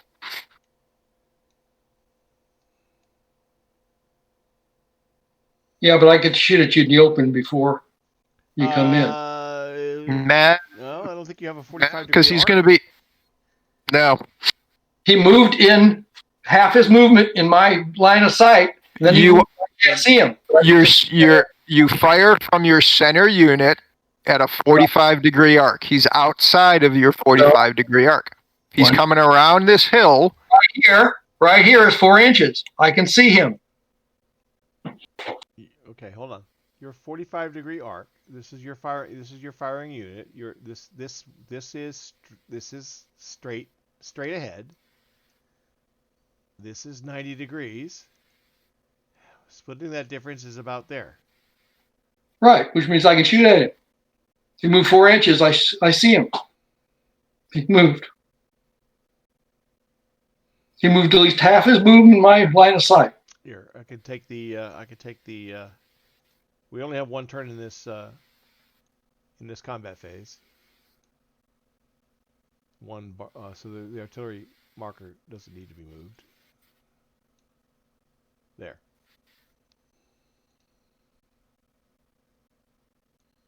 Bisect the angle. Did he move? What was your full movement? 8 inches. This ruler, this ruler is the starting point. Did you move 8 inches? Let's see, 1, 2, 3, 4. I think 7 inches. So 3.5 would be half. Did you move 3.5 before you hit that blue 1, line? 2, 3, 4, 5, 6. So it was 6 inches to the end of this ruler. The question is, did you move half of So your it was movement? 6 inches to there, and then another inch or half inch. So slightly shy of 7 inches total movement. Right. So 7 inches total movement. 3.5 inches would have to be to the east of that blue line. Barry, So in order for you to three and a stay. half inches would be right there. It sounds like if you started here, Kelly, if you started here at the end of this ruler, Right. and we bisect that line,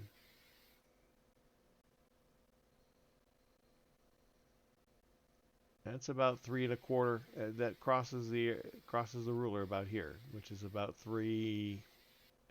That's only about 2 inches, because if you look at where he can see him from the coming yeah, out yeah, from around the hill, You're right. Yeah, he can't see him from until coming he around reaches- the hill. Yeah. So that's Unfortunately, Barry, I'd say he didn't move 3.5 inches in your line of sight.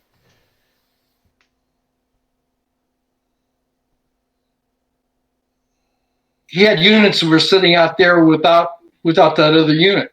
Just like with artillery, you can hit units without being the center.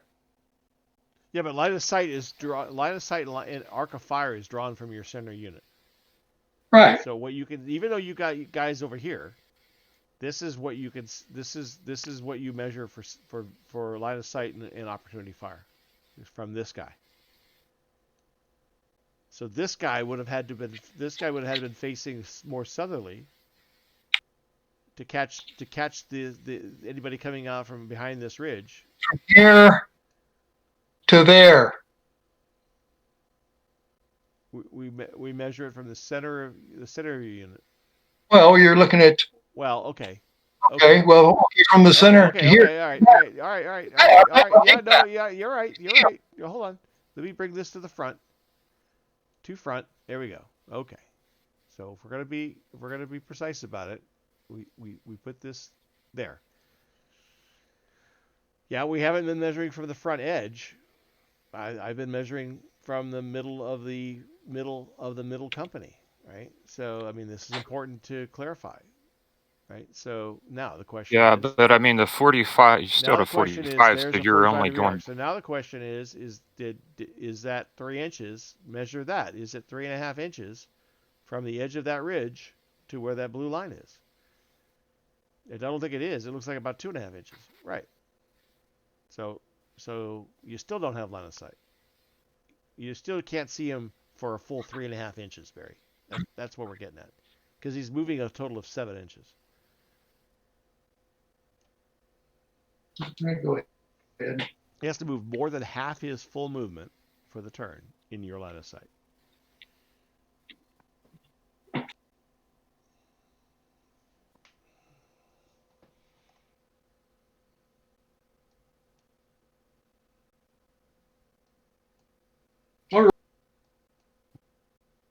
Okay, are we good with that one?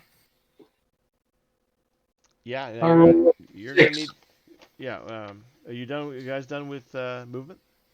No. All right, yeah, go. We're done with that movement. Go ahead, finish up movement. Is it light cover or medium cover? It's light cover. The woods are light. Woods are light cover. He's got to pass a morale test to close combat. I mean, you can't. You don't just do it for free. He does have to pass a morale test.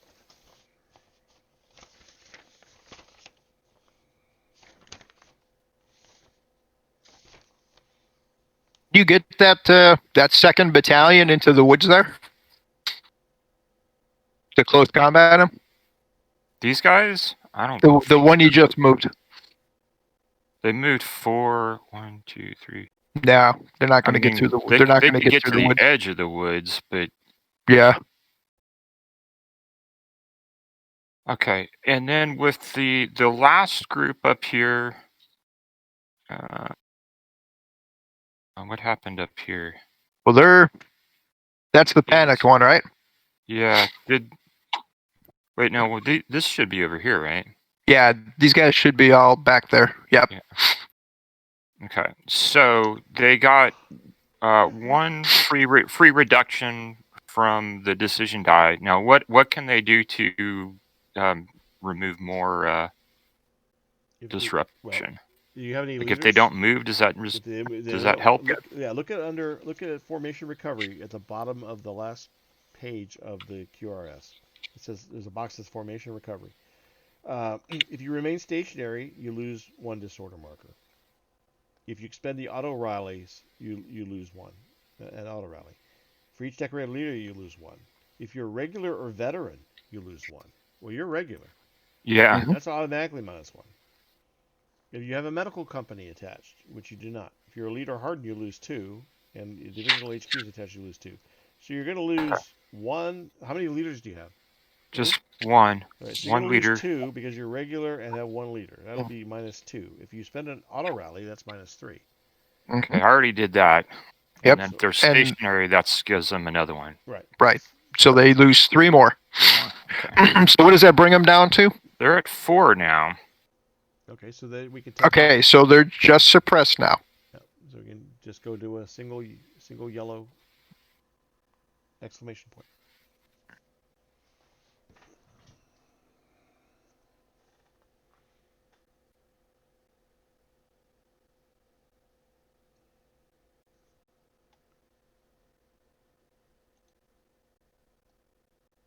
Okay, that is my movement done. And I'm done too. All right. So both of my units used free moves to do a second normal move. Okay. Now I can shoot. Now we can do lots of shooting. Finally, we can do some shooting. What is the distance? Is it from the center to center, or what? Center to any From- part of the enemy formation. So center to the nearest part of the enemy formation, right? So for me, it's basically 2 inches to the corner of his middle stand. That happens to be the middle. But I generally would say the middle of the middle, the center of the center, to any part of any stand, any of the 3 companies that make up. Remember, we said attachments, formation. half tracks. Yeah, the formation is the 3 companies in a line. Yep.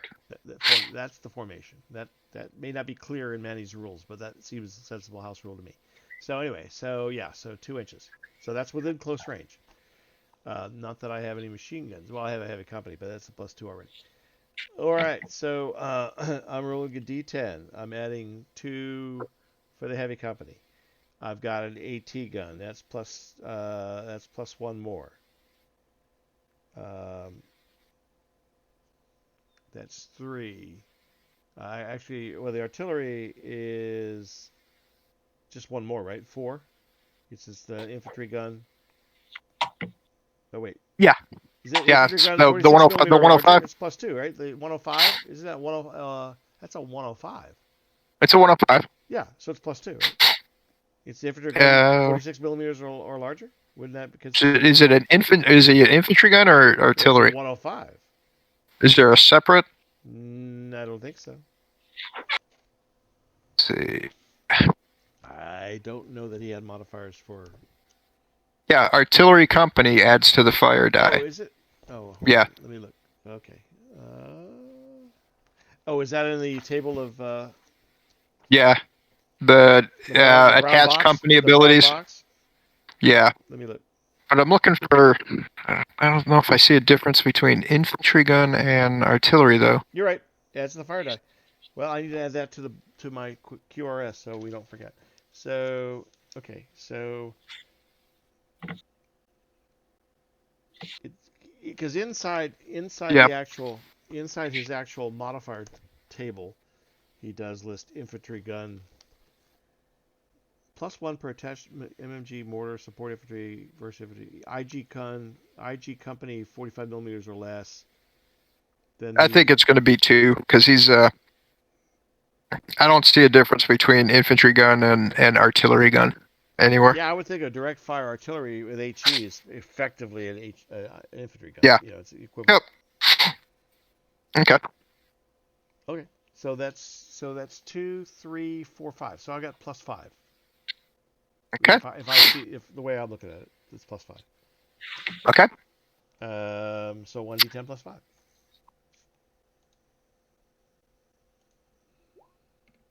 That's 5 and 5 is 10. And I roll a d6 cover die. Yep. A That's a 4. 4. So that's 2 times. So 4 to 10, so it's twice. 2 order, So 2 I disorder. take 2 disorder. Okay. Now here comes the pain as the half tracks. See how this works.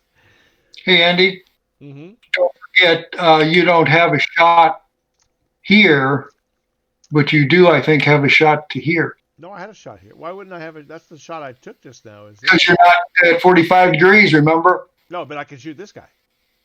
No, because you said you have to shoot at the center guy. No, you shoot. Oh. No, you shoot from the center guy to any of these 3 companies.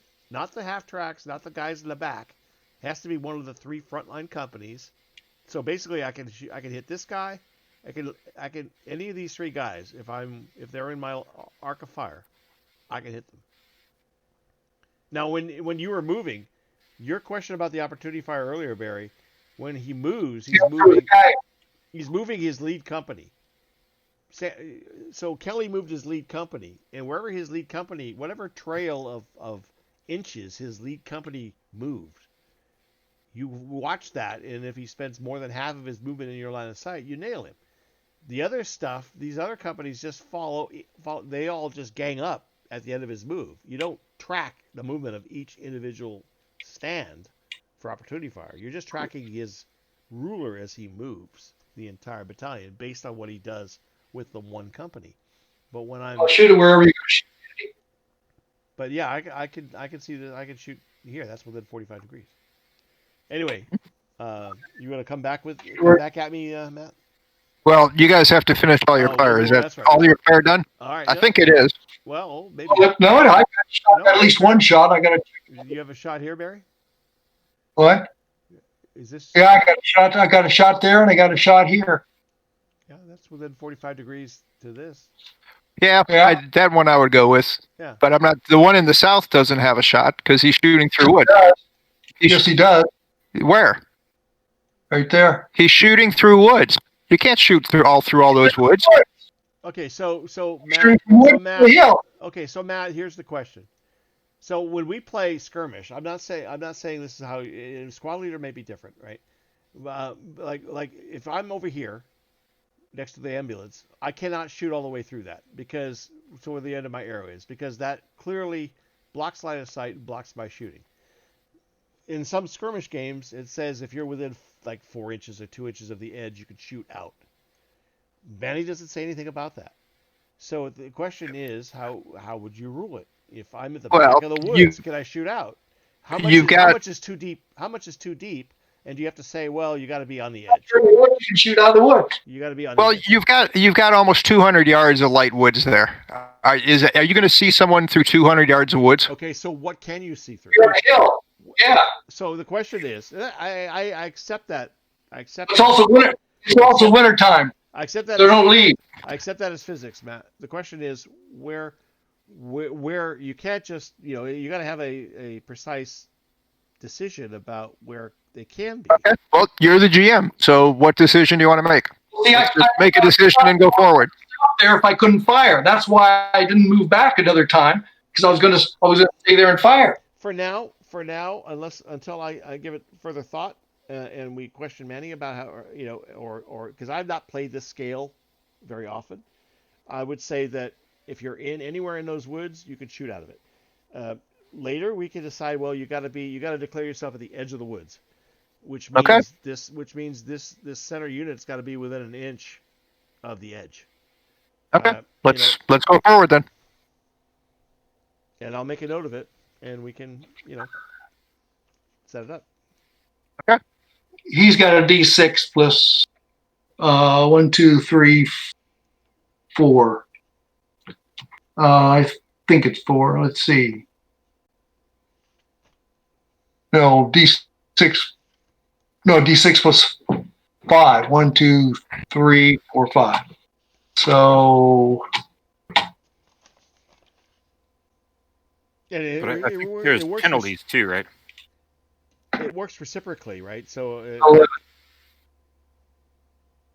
it will work reciprocally in that if we later say that you have to be within an inch to see out, that means you also need to be if you're more than an inch Within an away, inch to you see him. can't be seen. Right, you can't be seen. Right. All right, so he's got 11, so you're covered eyes 4 because you're in the open.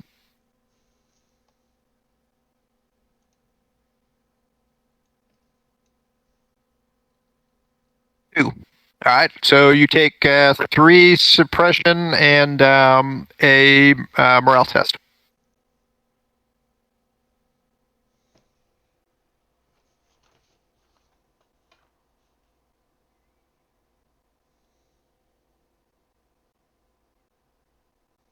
Should be saying disorder. You take 3 disorder. Did it? It didn't register. No, it did. Okay.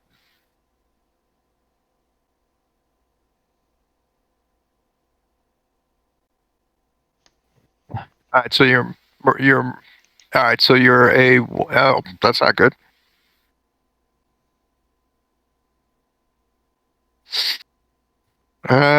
You're a 1, and you took 3. How many leaders you got with him? I've got 2 leaders with him, plus I think I get an extra one with the tank. Okay. So that would be 3. Now your tank's down south. It's the other guy he's shooting at. Oh, I think you marked the wrong guy. He's shooting at the guys on the ridgeline. Here on the hillside. Oh. Yeah. Okay.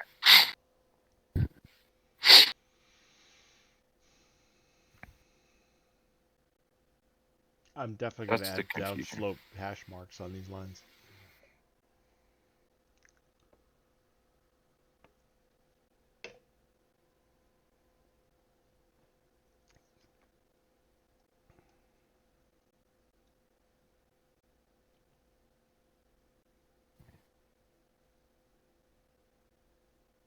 All right. So he's got. How many leaders does he have with him? So that one has 2 leaders. All right. So 2, but you got 3 disorders, so you're still a -1. You rolled a 1, so you're a 0. So he actually panics. So he is going to move back. Normal move. So he's going to move back 4 inches. Does he lose a leader with that one? Yeah, because you rolled his cover die as a 1. Yep. Yeah, So he's going to lose the No, HMG that was company the and the morale. leader. That was morale, not cover. Oh, you're right. That wasn't the cover die roll. The cover die roll was a. No, the cover die roll was a 1-2, wasn't it? No, it was a 2. No, it was a 2. It was a 2. You're correct. Yeah, we gotta remember that. It's Oh, easy yeah, to forget. fire. Oh, it's the fire. Okay. Yeah. Okay. Is everybody happy with the map for the most part? Yeah, Yeah. I love your map. Yeah. Except for that, like you said, it's kind of hard because Yeah. we're zoomed in quite a bit to see the contours, slopes. the slope. Yeah. Yeah. Yeah, I think it would help. But either. I originally did it with varying lines of varying gray lines with varying thickness for the contours. Mhm. It was just hard.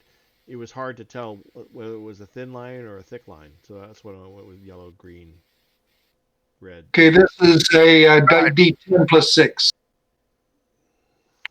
What's that, Barry? D10 plus 6. 16. Oh, against the guys up north? Yeah, but he's in light cover. Yeah.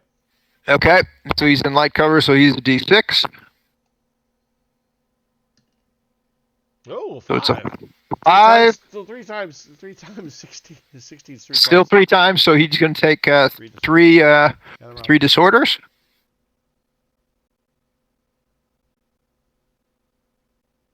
Okay, and he's going to take a morale test.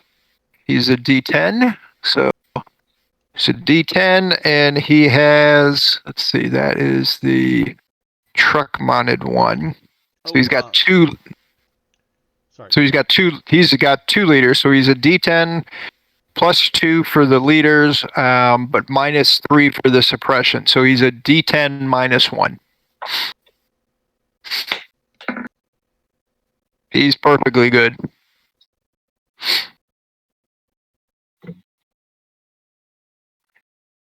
All right, shooting back at you. All right, I'm gonna go from the armored company against your guys in L'Outre-Manche. So they are going to be. All right, so they start as a D10 +2 for the heavy weapons company. They're at short range, so they get an additional +1 for the heavy machine gun. So that's +3. And then they've got the Panthers for another +2, the Engineers for a +1, and the Recce for a +1. So they're a +2, +3, +4, +5, they're a +7. So they're a D10 +7. Roll a 1. Oh, good job. You bastard. So I'm an 8. You should All be right, well, glad- let's see what you roll. you should You be might glad- roll a 1. You should be glad I don't play squad leader. Okay. Uh-huh. Uh-huh. All right. So you're in medium cover. I roll a D8. Huh? You roll a D8. Here we go. A 5. All right, so you just take one suppression. No, I can live with that. All right, now my half tracks get to shoot too, Mm-hmm. and so they will shoot as AFV less than 20 caliber, and where are we at? Wrong chart. All right, so AFVs. There we go. So they're just going to be a D4. All right. Yeah, they're going to be a D4 against your D8. So we'll see if it makes any difference. All right, I got a 4. Let's get your 1 now, because I'll get 4. I'll get 3 times. A 1. Ah! All right, that's 3 more. Here's the leader. What's that? He's going to lose a leader. He's going to lose a stand, a support stand, and he's going to take 3 hits and a morale test. All right, we'll lose the 57 millimeter. Okay. Oh, hold on.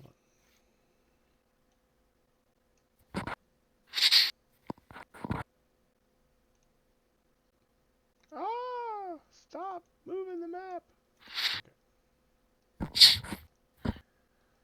Okay. All right. So morale test. Yep. So you got 4 suppression, right? 4 suppression. Yeah. All right. But what do you got for leaders there? Oh, let me check. 137th. This is the 1st Battalion. First battalion. 2 leaders. 137. 2. Okay. So you're a D10 -2 then. D10 -2.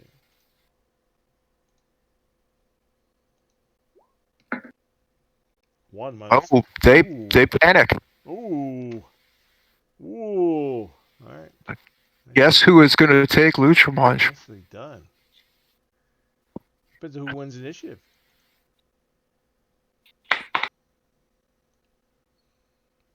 And then that triggers other panic tests too, or other morale checks. Yes, it does. Yep. That's why I put a panic marker on your Fallschirmjäger, Kelly. Yeah. For the same reason. Yeah. Let's see. Well, it doesn't really say. I guess I'll go straight back. I don't know if Yeah, it will say. you'd probably go You measure the back four the inches direction away before from the or fire. after you move. Say that again? Do you measure the 4 inches to trigger a panic before or after you move? Well, it's during the morale phase, so all the movement and firing and everything is done. So it's from wherever the unit is at that point. Yeah. So, so that was a panic not caused by disorder, which is why I now have added panic markers, which is what I put on Kelly's unit, which I will now copy and paste over here. So now, basically, then what I should have done was routed further south so that I would have been 4 inches away. Well, I routed straight back from. I basically routed straight back from.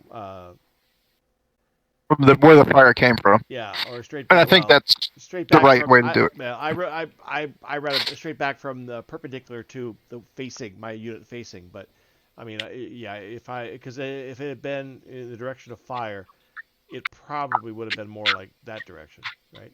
Something like that. But I was facing this direction, and I just backed straight back. But either way, it's a good point. Well, I guess the question is, I mean, are you free to move back whichever way you want, or do you have to go in a certain way? Well, because the rules don't. I don't think the rules specifically say which direction, do they? Yeah. Let me look. Panic. And do you measure it from the center of the command I always unit? measure everything with the center of the center stand. Yeah. Yeah. Yeah. Panic recovery. Panic. Yeah, so you can easily route back to a point where you're not going to trigger. Okay. We're not using stragglers. I have the stragglers written in the QRS, but I noticed we're not implementing it. It is a bit of chrome. Yeah. It is a bit of chrome that might not be worth the effort. I might just take it out. All right. So while you're looking that up, the other element of the LSAH, the wheeled element, is going to shoot at Barry's element here. Okay. So he is. He's a D10 plus 2 for the heavy weapons company. Again, heavy machine gun within 3 inches is another plus 1. I don't think they're within an inch. So he's going to, and then he's got the grill, self-propelled SPG, the Yad Panzers, and the Panzers 4. So he is a net plus 2, plus 4, plus 6, plus 8, plus 9. So he's a D10 plus 9. Well, I rolled a 4. Too bad. All right, so 19 to 4. All right, so they take 3 suppression and a morale check.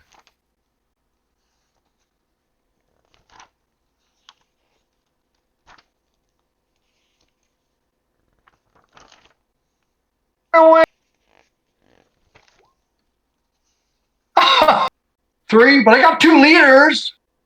That's a 5. Okay, so 6 is a minus. Yeah, but they took 3 hits too. So they're, how many liters they have?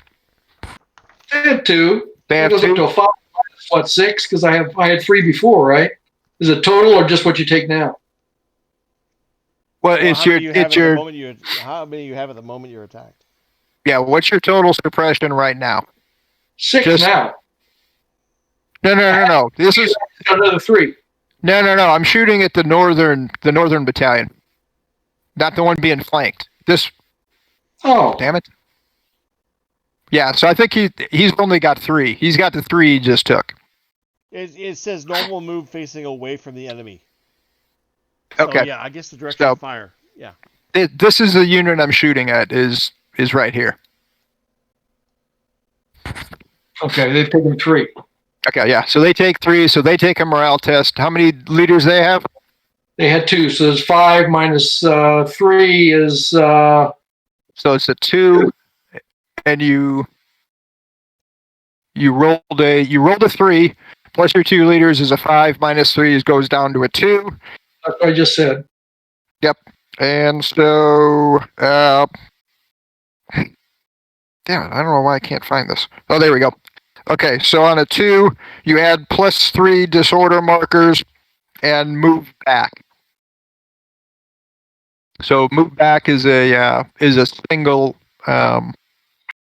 Single distance 4-inch move. Yep. And add 3. So that's gonna fragment them at 6.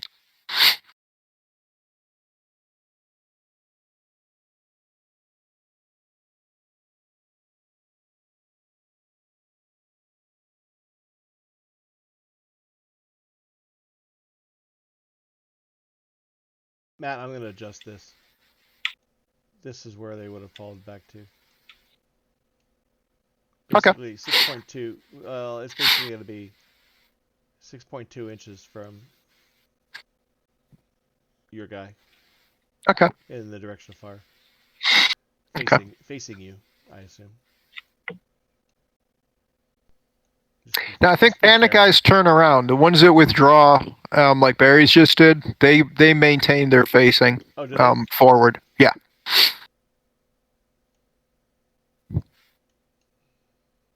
That does not say I have not seen that in the rules. So if that's the case, I'd be interested in knowing if that's second edition or not. Because it's very vague about retreating. It just says normal move away from the enemy. So are we gonna do it where they turn away? So A panicked unit turns away. Okay, I'll flip. A unit who's just pushed back maintains his facing towards the enemy, and I'm looking for that right now. I know I read that somewhere.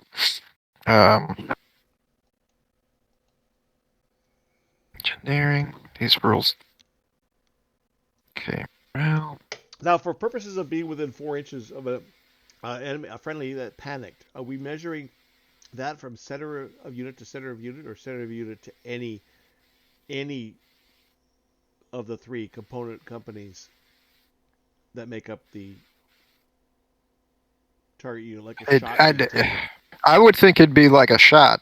Yeah, I would think so too. Whatever you can see. Yeah, if you're out of line of sight, in that situation, then you obviously don't panic. Yeah.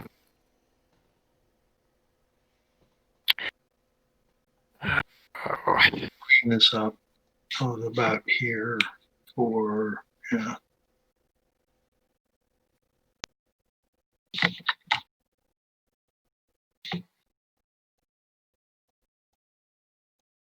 You have to. I could see you have to play this game without being too anal about. Well, I'm not sure how stand just right, because for a BNP. I could sit here and figure out where I put each of my teams so I'm not within panic distance of, or I could put the 3 companies where it makes the most sense. I don't know. Right. Would they retreat up the road in single file, or would they be in combat line? If they just turned tail and ran, they wouldn't form up in a column and run down the road. They would probably just run across country. But maybe they wouldn't run down the road. It's kind of tough though, because triggering morale tests is really what the whole game's about. So it's kind of tough when it's like you have to. There's kind of this gray area in terms of where you fall back, because one of my initial a few millimeters could be the difference between a cascade effect that destroys your whole army or nothing. I'm enjoying the rules. One of the things I'm finding a little weird is that we haven't once. Now I know we're still. I know we have a number of leaders still.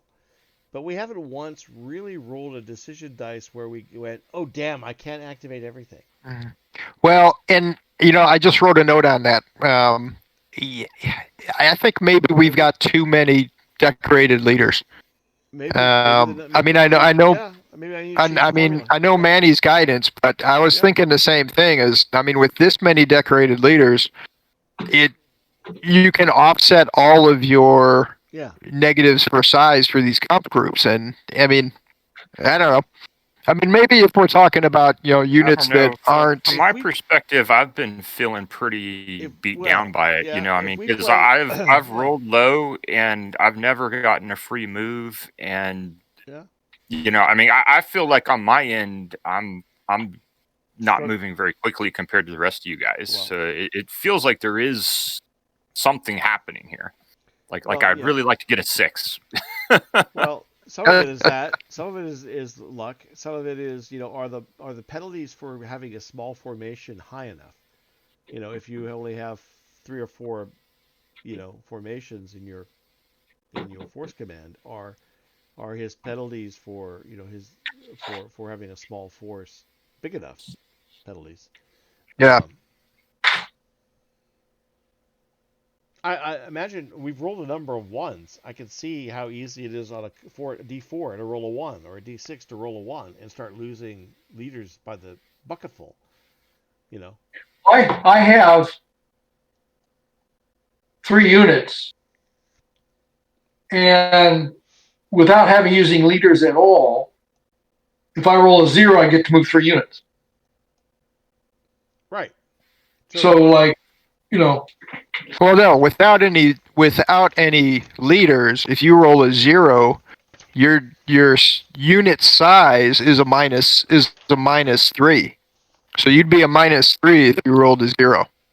Or if you roll a So 1. you never roll a 0, but if you roll a 1, right? if I roll a 1, it says here I get to move 3 units. Yeah, but but if you have no leaders, then your size penalty. If you lose all your leaders because you've rolled, because you've been shot at and rolled 1s, yeah, your size penalty is going to be -3. So if you rolled a 1, it becomes actually -2, and you can only move 1 unit. Yeah. Well, that's because it's the leaders that are keeping. It's the leaders that are motivating. Right now, it's the leaders that are motivating your unit. But when they're gone, you got no motivation. And then your unit size really hurts you. Right. Yeah, but I'm rolling a 6-sided die, and I'm adding 1, and I'm always going to get at least a 1, which means I move all 3 of my units. Well, you're always going to get a 2 until you lose all your leaders and you start paying the penalty. Remember, you have a group size penalty. Yeah. Yep. But Hey, Andy, the version 2 rules under morale, the morale results table, it says a 1 is panic, normal move facing away from the enemy, and add a panic marker. Thank you. So. And right. Okay. So does he shoot at my flank as he comes in? Close assault? No. He has to pass a morale test. So are we done shooting? Well, he can still shoot before he comes in. Oh yeah, he can still shoot as long as he didn't double move to get there. No. I thought he did. Did you? Oh, you did double move because you didn't have a free move, or did you? Kelly, did you double move? I think he did double move. I thought he double moved because we had that discussion about whether you could close assault if you double move. So no, he won't shoot. Okay. But he has to pass in the second edition rules a free move. Is a free move allowing a unit to move twice, or is a free move? Yeah. A free move is the only way that a unit can move twice. Yeah. And no unit can move more than twice. Yeah. Okay. So it represents a jolt of adrenaline in a unit, in a commander in a unit who drives his men forward and sees an opportunity and jumps at it. That's the only, Anyway. So do our closest. Kelly, you back with us? Yeah. Can you hear me now? Yeah, we can. You double moved? You double moved? Yes, they double moved. Yes. Okay. All right. So we are then done with fire phase. We are now in close combat. All right. All right. So the way close combat works is, you will keep rolling until one unit is defeated. So there could be one round. Well, it could be. There's no rolling. You just look it up on the grid, right? I mean, there's. Well, you have a leadership die roll. I'm sorry, there is a leadership die roll. Yes. So, yeah. Yes. And that's actually where a battalion's leadership, or That's the internal leaders make a difference. Yeah. But he does have to take a morale test first before to engage in close combat, I believe. Not in.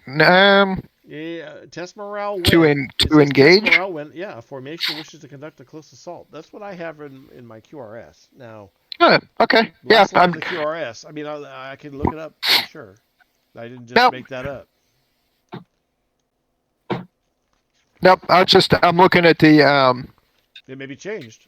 the sequence of play, and it doesn't say it, but that doesn't mean that it's not included. So, okay, so he's got to do a morale check.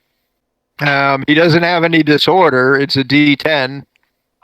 So It's I'm sorry. D8. For He's a these guys. D8. Yeah. He's a D8. Okay, and okay. He should be good. He's got 2 leaders plus another leader in the tank, which puts him up to 6. That's 6. So he passes. Yeah, it does say the last bullet on page 45 of the first edition says testing to conduct an overrun or close assault is a requirement for morale. Okay. All right. So now you're each going to. Okay. All right. So you are. So players roll off. The low roller suffering 1 left column shift when attacking. So let's do. So Kelly's attacking first. It's simultaneous each round, I believe, right? So yeah, Kelly, you're regular. Yes. And you're attacking a regular defender. So they both roll a d6. Hold on. So so that's that column. Now fight against super heavy cover. Yeah, is Barry defending super? Is he defending cover? Yes. Light cover. You both get the cover of the unit that's being attacked. Right. So there's one because you're both mixed together. So there's one left shift for cover. Is the attacker fragmented? No. Attacker suppressed? No. Out of supply? No. Facing AFE? No. Facing HMG, MMG? You have a heavy company? Would you consider that a heavy company? HMG? I guess it would, right? Yes. So that's 2 shifts. And I got a flamethrower. And you got flamethrowers. That's 3 shifts. All right, so it's 3 shifts left.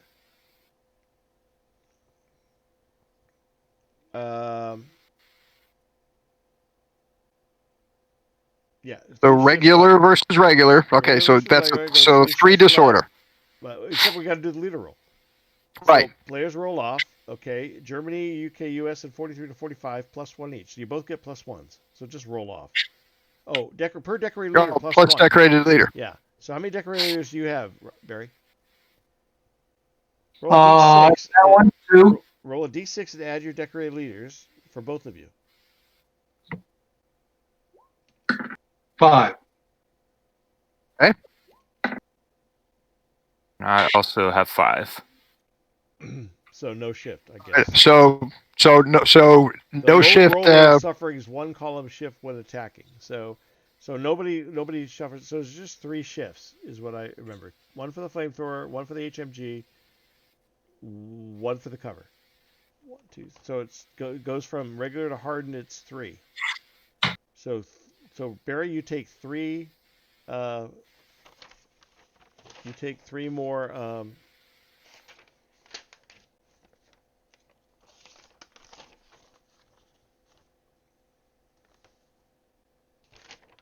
But now wait a minute. 3 more disorder, right? So it's regular to regular is a column. Okay. Well, Kelly will take. Very confusing to me. Kelly will take 3 as a regular to regular attacker with the modifiers we just talked about. Now, Cross index attacker over. Irregular and regular. It's going to be the same. Why when he's attacking a flamethrower and a heavy machine gun and cover, does he take fewer losses? I didn't say he takes fewer losses. He's going to take the left shift 3. The left shift modifiers must be close assault.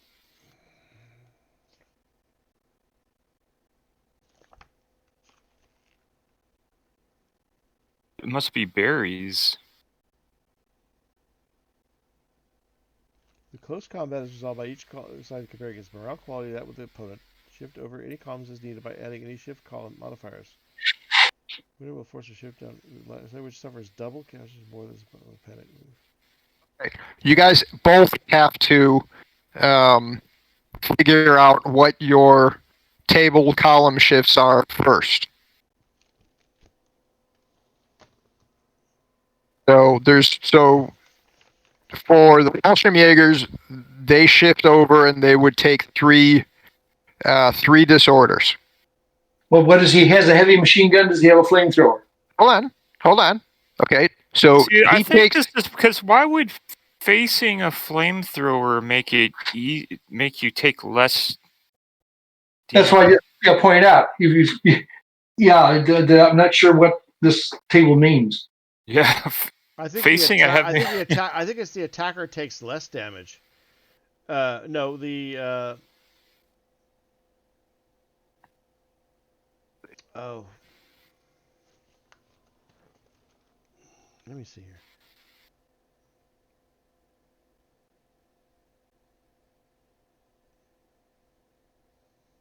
I think if the defender is Maybe it's supposed to be right shift. I think if the defender is all in the attacker's from the attacker's perspective. If the defender is facing a flamethrower, the attacker takes less damage. I know it's weird, but I think that's what they're saying. If the defender is in, I don't know. Okay. The morale check, first of all. Okay, we've already started wrong. All right. The formation being close assaulted has to pass a morale check before standing and firing upon the enemy formation. So the attacker doesn't take the morale check. The defender takes the morale check to see if they stand up to the charge. No. So that seems a little odd that the attacker wouldn't have to take a morale check. I mean, I can see where both of them would take morale checks. There But are some rule systems that say attackers should pass morale, and others that say that attackers don't need to pass morale before. I mean, I could see either way, I suppose. It's been written both ways. Let's put it that way. But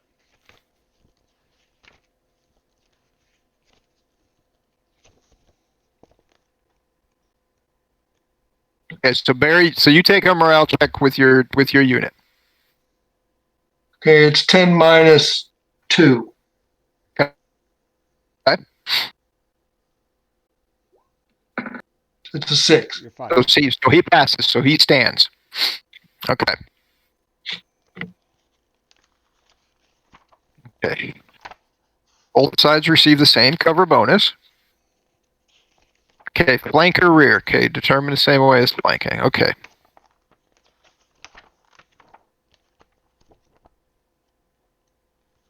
Okay, you compare your respective morale quality with that of the opponents to determine which column the formation will start with.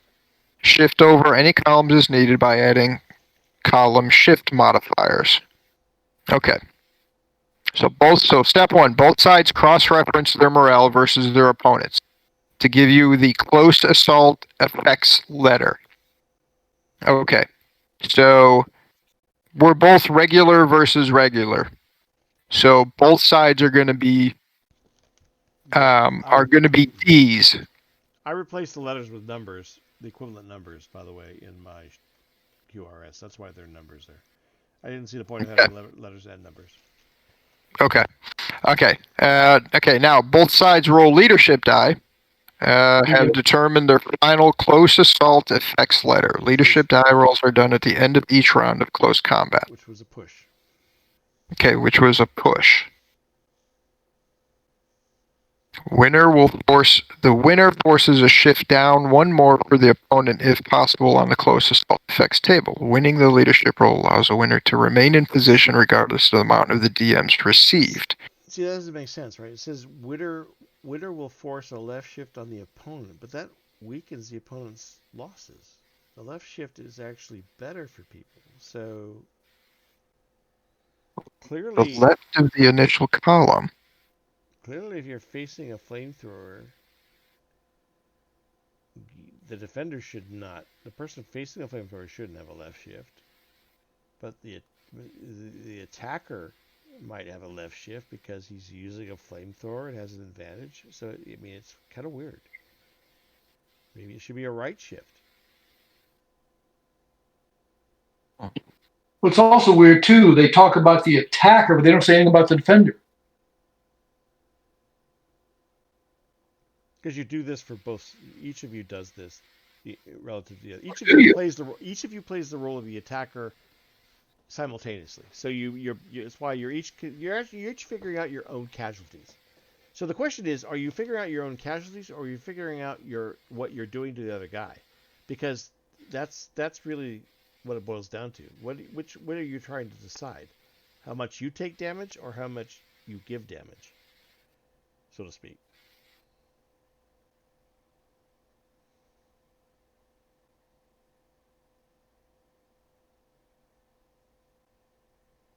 Do you have a heavy machine gun and/or flamethrower? I don't know that. He has a heavy machine gun. He's got a heavy company. Okay, but he doesn't have a He doesn't have an flamethrower. engineer. No, he doesn't have a pioneer like you do. Actually, we have the same number because I am suppressed, but he's facing a flamethrower.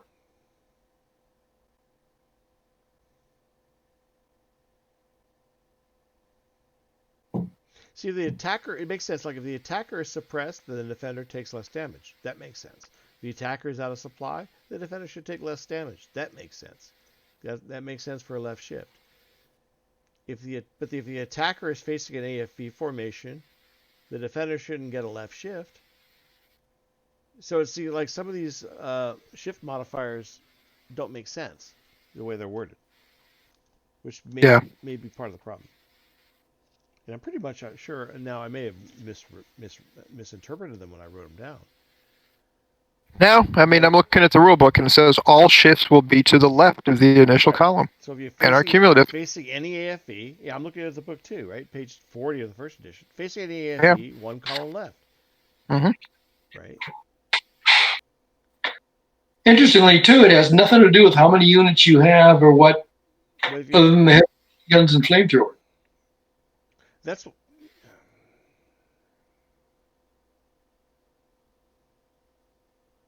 And he gets no bonus for flanking me.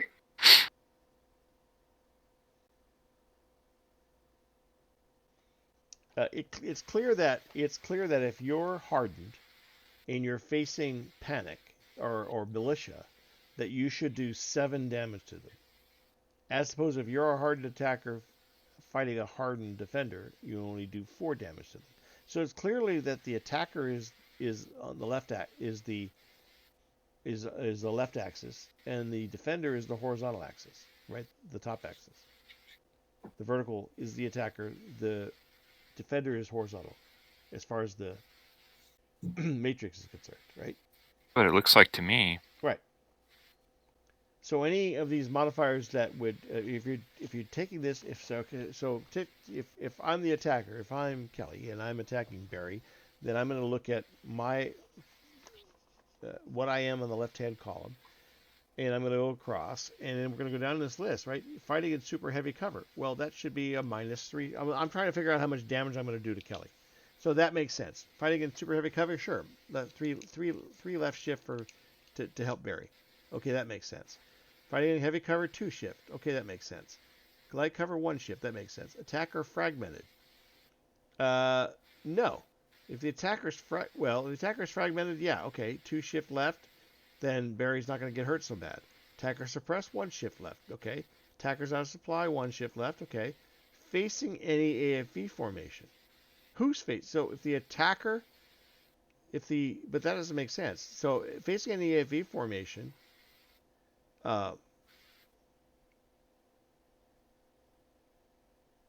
facing any AFV if the defender has an AFE formation, and then it's -1. Okay, so that should say defender has AFE formation. Then maybe he sustains less damage, right? Maybe facing means the direction the stand is pointing. Well, I don't like know if about you that. if you hit it from the if you hit. Defender is AFE. If defender is AFE, they're going to be harder to hit. They're going to be harder to damage. So if defender is AFE, then there's a shift left. That makes sense. If the defender is fanatic, then it would be a shift left. If the defender has an MMG or HMG, it's a shift left. Because it's basically saying, like those whole facing things, is the attacker facing an MMG, HMG. Then it's saying then the defender doesn't get hurt as bad. Right. You see what I'm saying?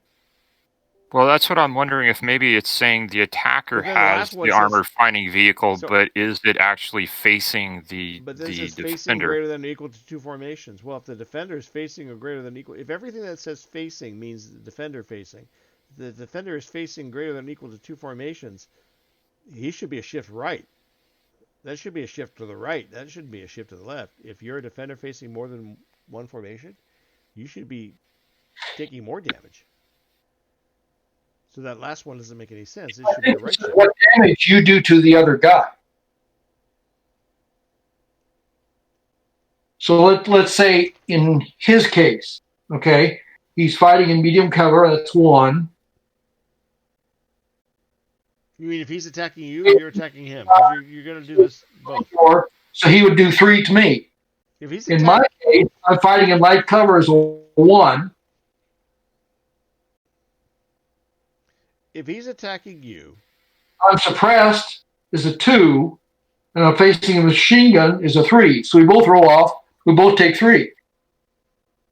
if he's attacking you, wait. If he's attacking you, then and you're in light cover, then there's a left shift. If you're not facing an AFE formation, you're not facing fanatics, you're facing a machine gun.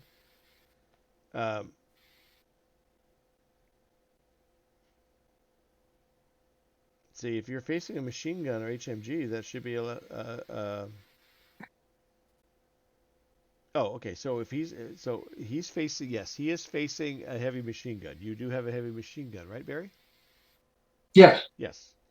So And a that would be flamethrower. another left. That would be another left shift. That's 2 left shifts. You're facing. He's facing a flamethrower. You have a flamethrower. That's 3 left shifts. So that's 3 left shifts. So you start at regular and regular. 1, 2, 3. Yeah, Barry, you take 3. And he takes 3. Disorder. Well, we look around the other. We turn it around, right? So then, is he fighting a light? Everybody's fighting a light cover. There's 1 shift. He's not suppressed. I am. Yeah, but he's not. Oh, Yeah, but attacker is. yes. Your attacker is. So that's 2 shifts, right? And I'm facing a machine gun. That's 3. And you're facing a machine. That's 3. So we both have 3 shifts. Yeah. We both 3. Yeah, because your flamethrower and his machine gun, your flamethrower and the fact that you're suppressed, cancel each other out. Right. Basically, equate with each other. So you both take 3. Plus your leadership roll, which tied. You both roll the same number. Yeah. So you both take 3 in the first round. So basically, Yeah, and there's no winner. And there's no look at it as if you're calculating from the defender's point of view. and right. if you could, yeah. Okay, that makes sense. No, we keep going. You say until it's done, right? Until somebody's dead. Well, if you both lose, Well, the you same keep number, going until somebody withdraws. Yeah, if you both lose 3 every time, I don't see any modifier that's going to change. Yeah, but see, The die roll, the leadership die roll could The change, leadership die roll could make a difference. The leadership die and we roll, both just lost 3, so we both have to make morale checks, yeah. right? And it talks about attacking from the rear, but it doesn't say then what that results in. And I mean, the only thing I can think, and it would be extreme, is, just like direct fire, if a unit doesn't have the attacking unit in its covered arc, it doesn't attack. But that doesn't make any sense in close combat. Right. So. Well, I mean, maybe that's the facing thing. Like, if you look on the table, the flamethrower is not facing me; it's facing away from me, and the heavy machine gun is not facing me; it's facing away from me. That could be. Say that one again. Facing in terms of the unit facing. If you're attacking on a flank, then you're not facing those machine guns or the flamethrower. Yeah, that would make sense. Well, by that rule, you take no damage at all. You just take the other unit off the board. Yeah, because the position would never change. Because I couldn't do anything to you. Yeah.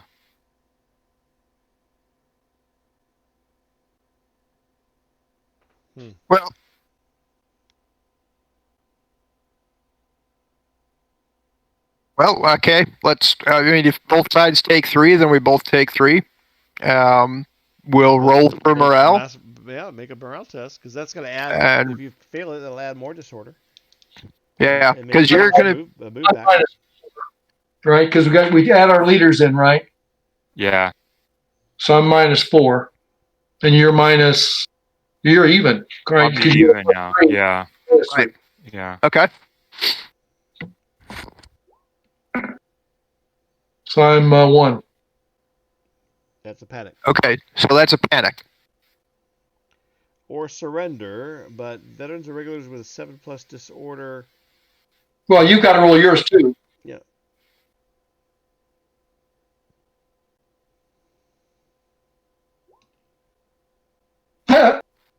We both got 1s. Okay. So we You both panic and move away. both panic and move away. Directly opposite each other.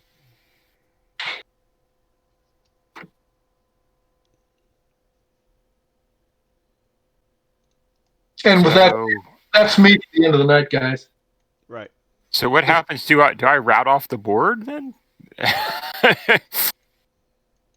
I imagine you just go back where you came. I'd route. Of course, my problem is I'd have to route. I don't know if I'd route to that other unit though.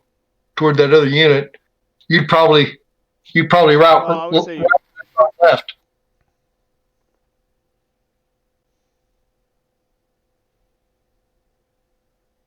you would probably run off the board and recover next turn and potentially re-enter from where you routed off.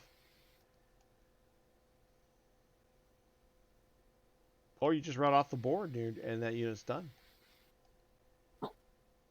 Which happens in a number of war games. Andy, thanks for putting this awesome map together. Sure, Kelly. Yeah. And yeah. Yeah, I'm sure we're going to see this again. Oh yeah, I didn't put all this work into it just to play one time. So Yeah. We'll have And we got a list of questions we can ask the designers too. And to give them credit, they're really good at answering. yeah. Almost immediately. Yeah, man, it's great. Yeah. So yeah, I think I feel like there's enough potential here. I mean I love the scale. Rommel and Brigadier General Command is the only thing I have to compare with, but I think it's supposed to be or not. Well, all right.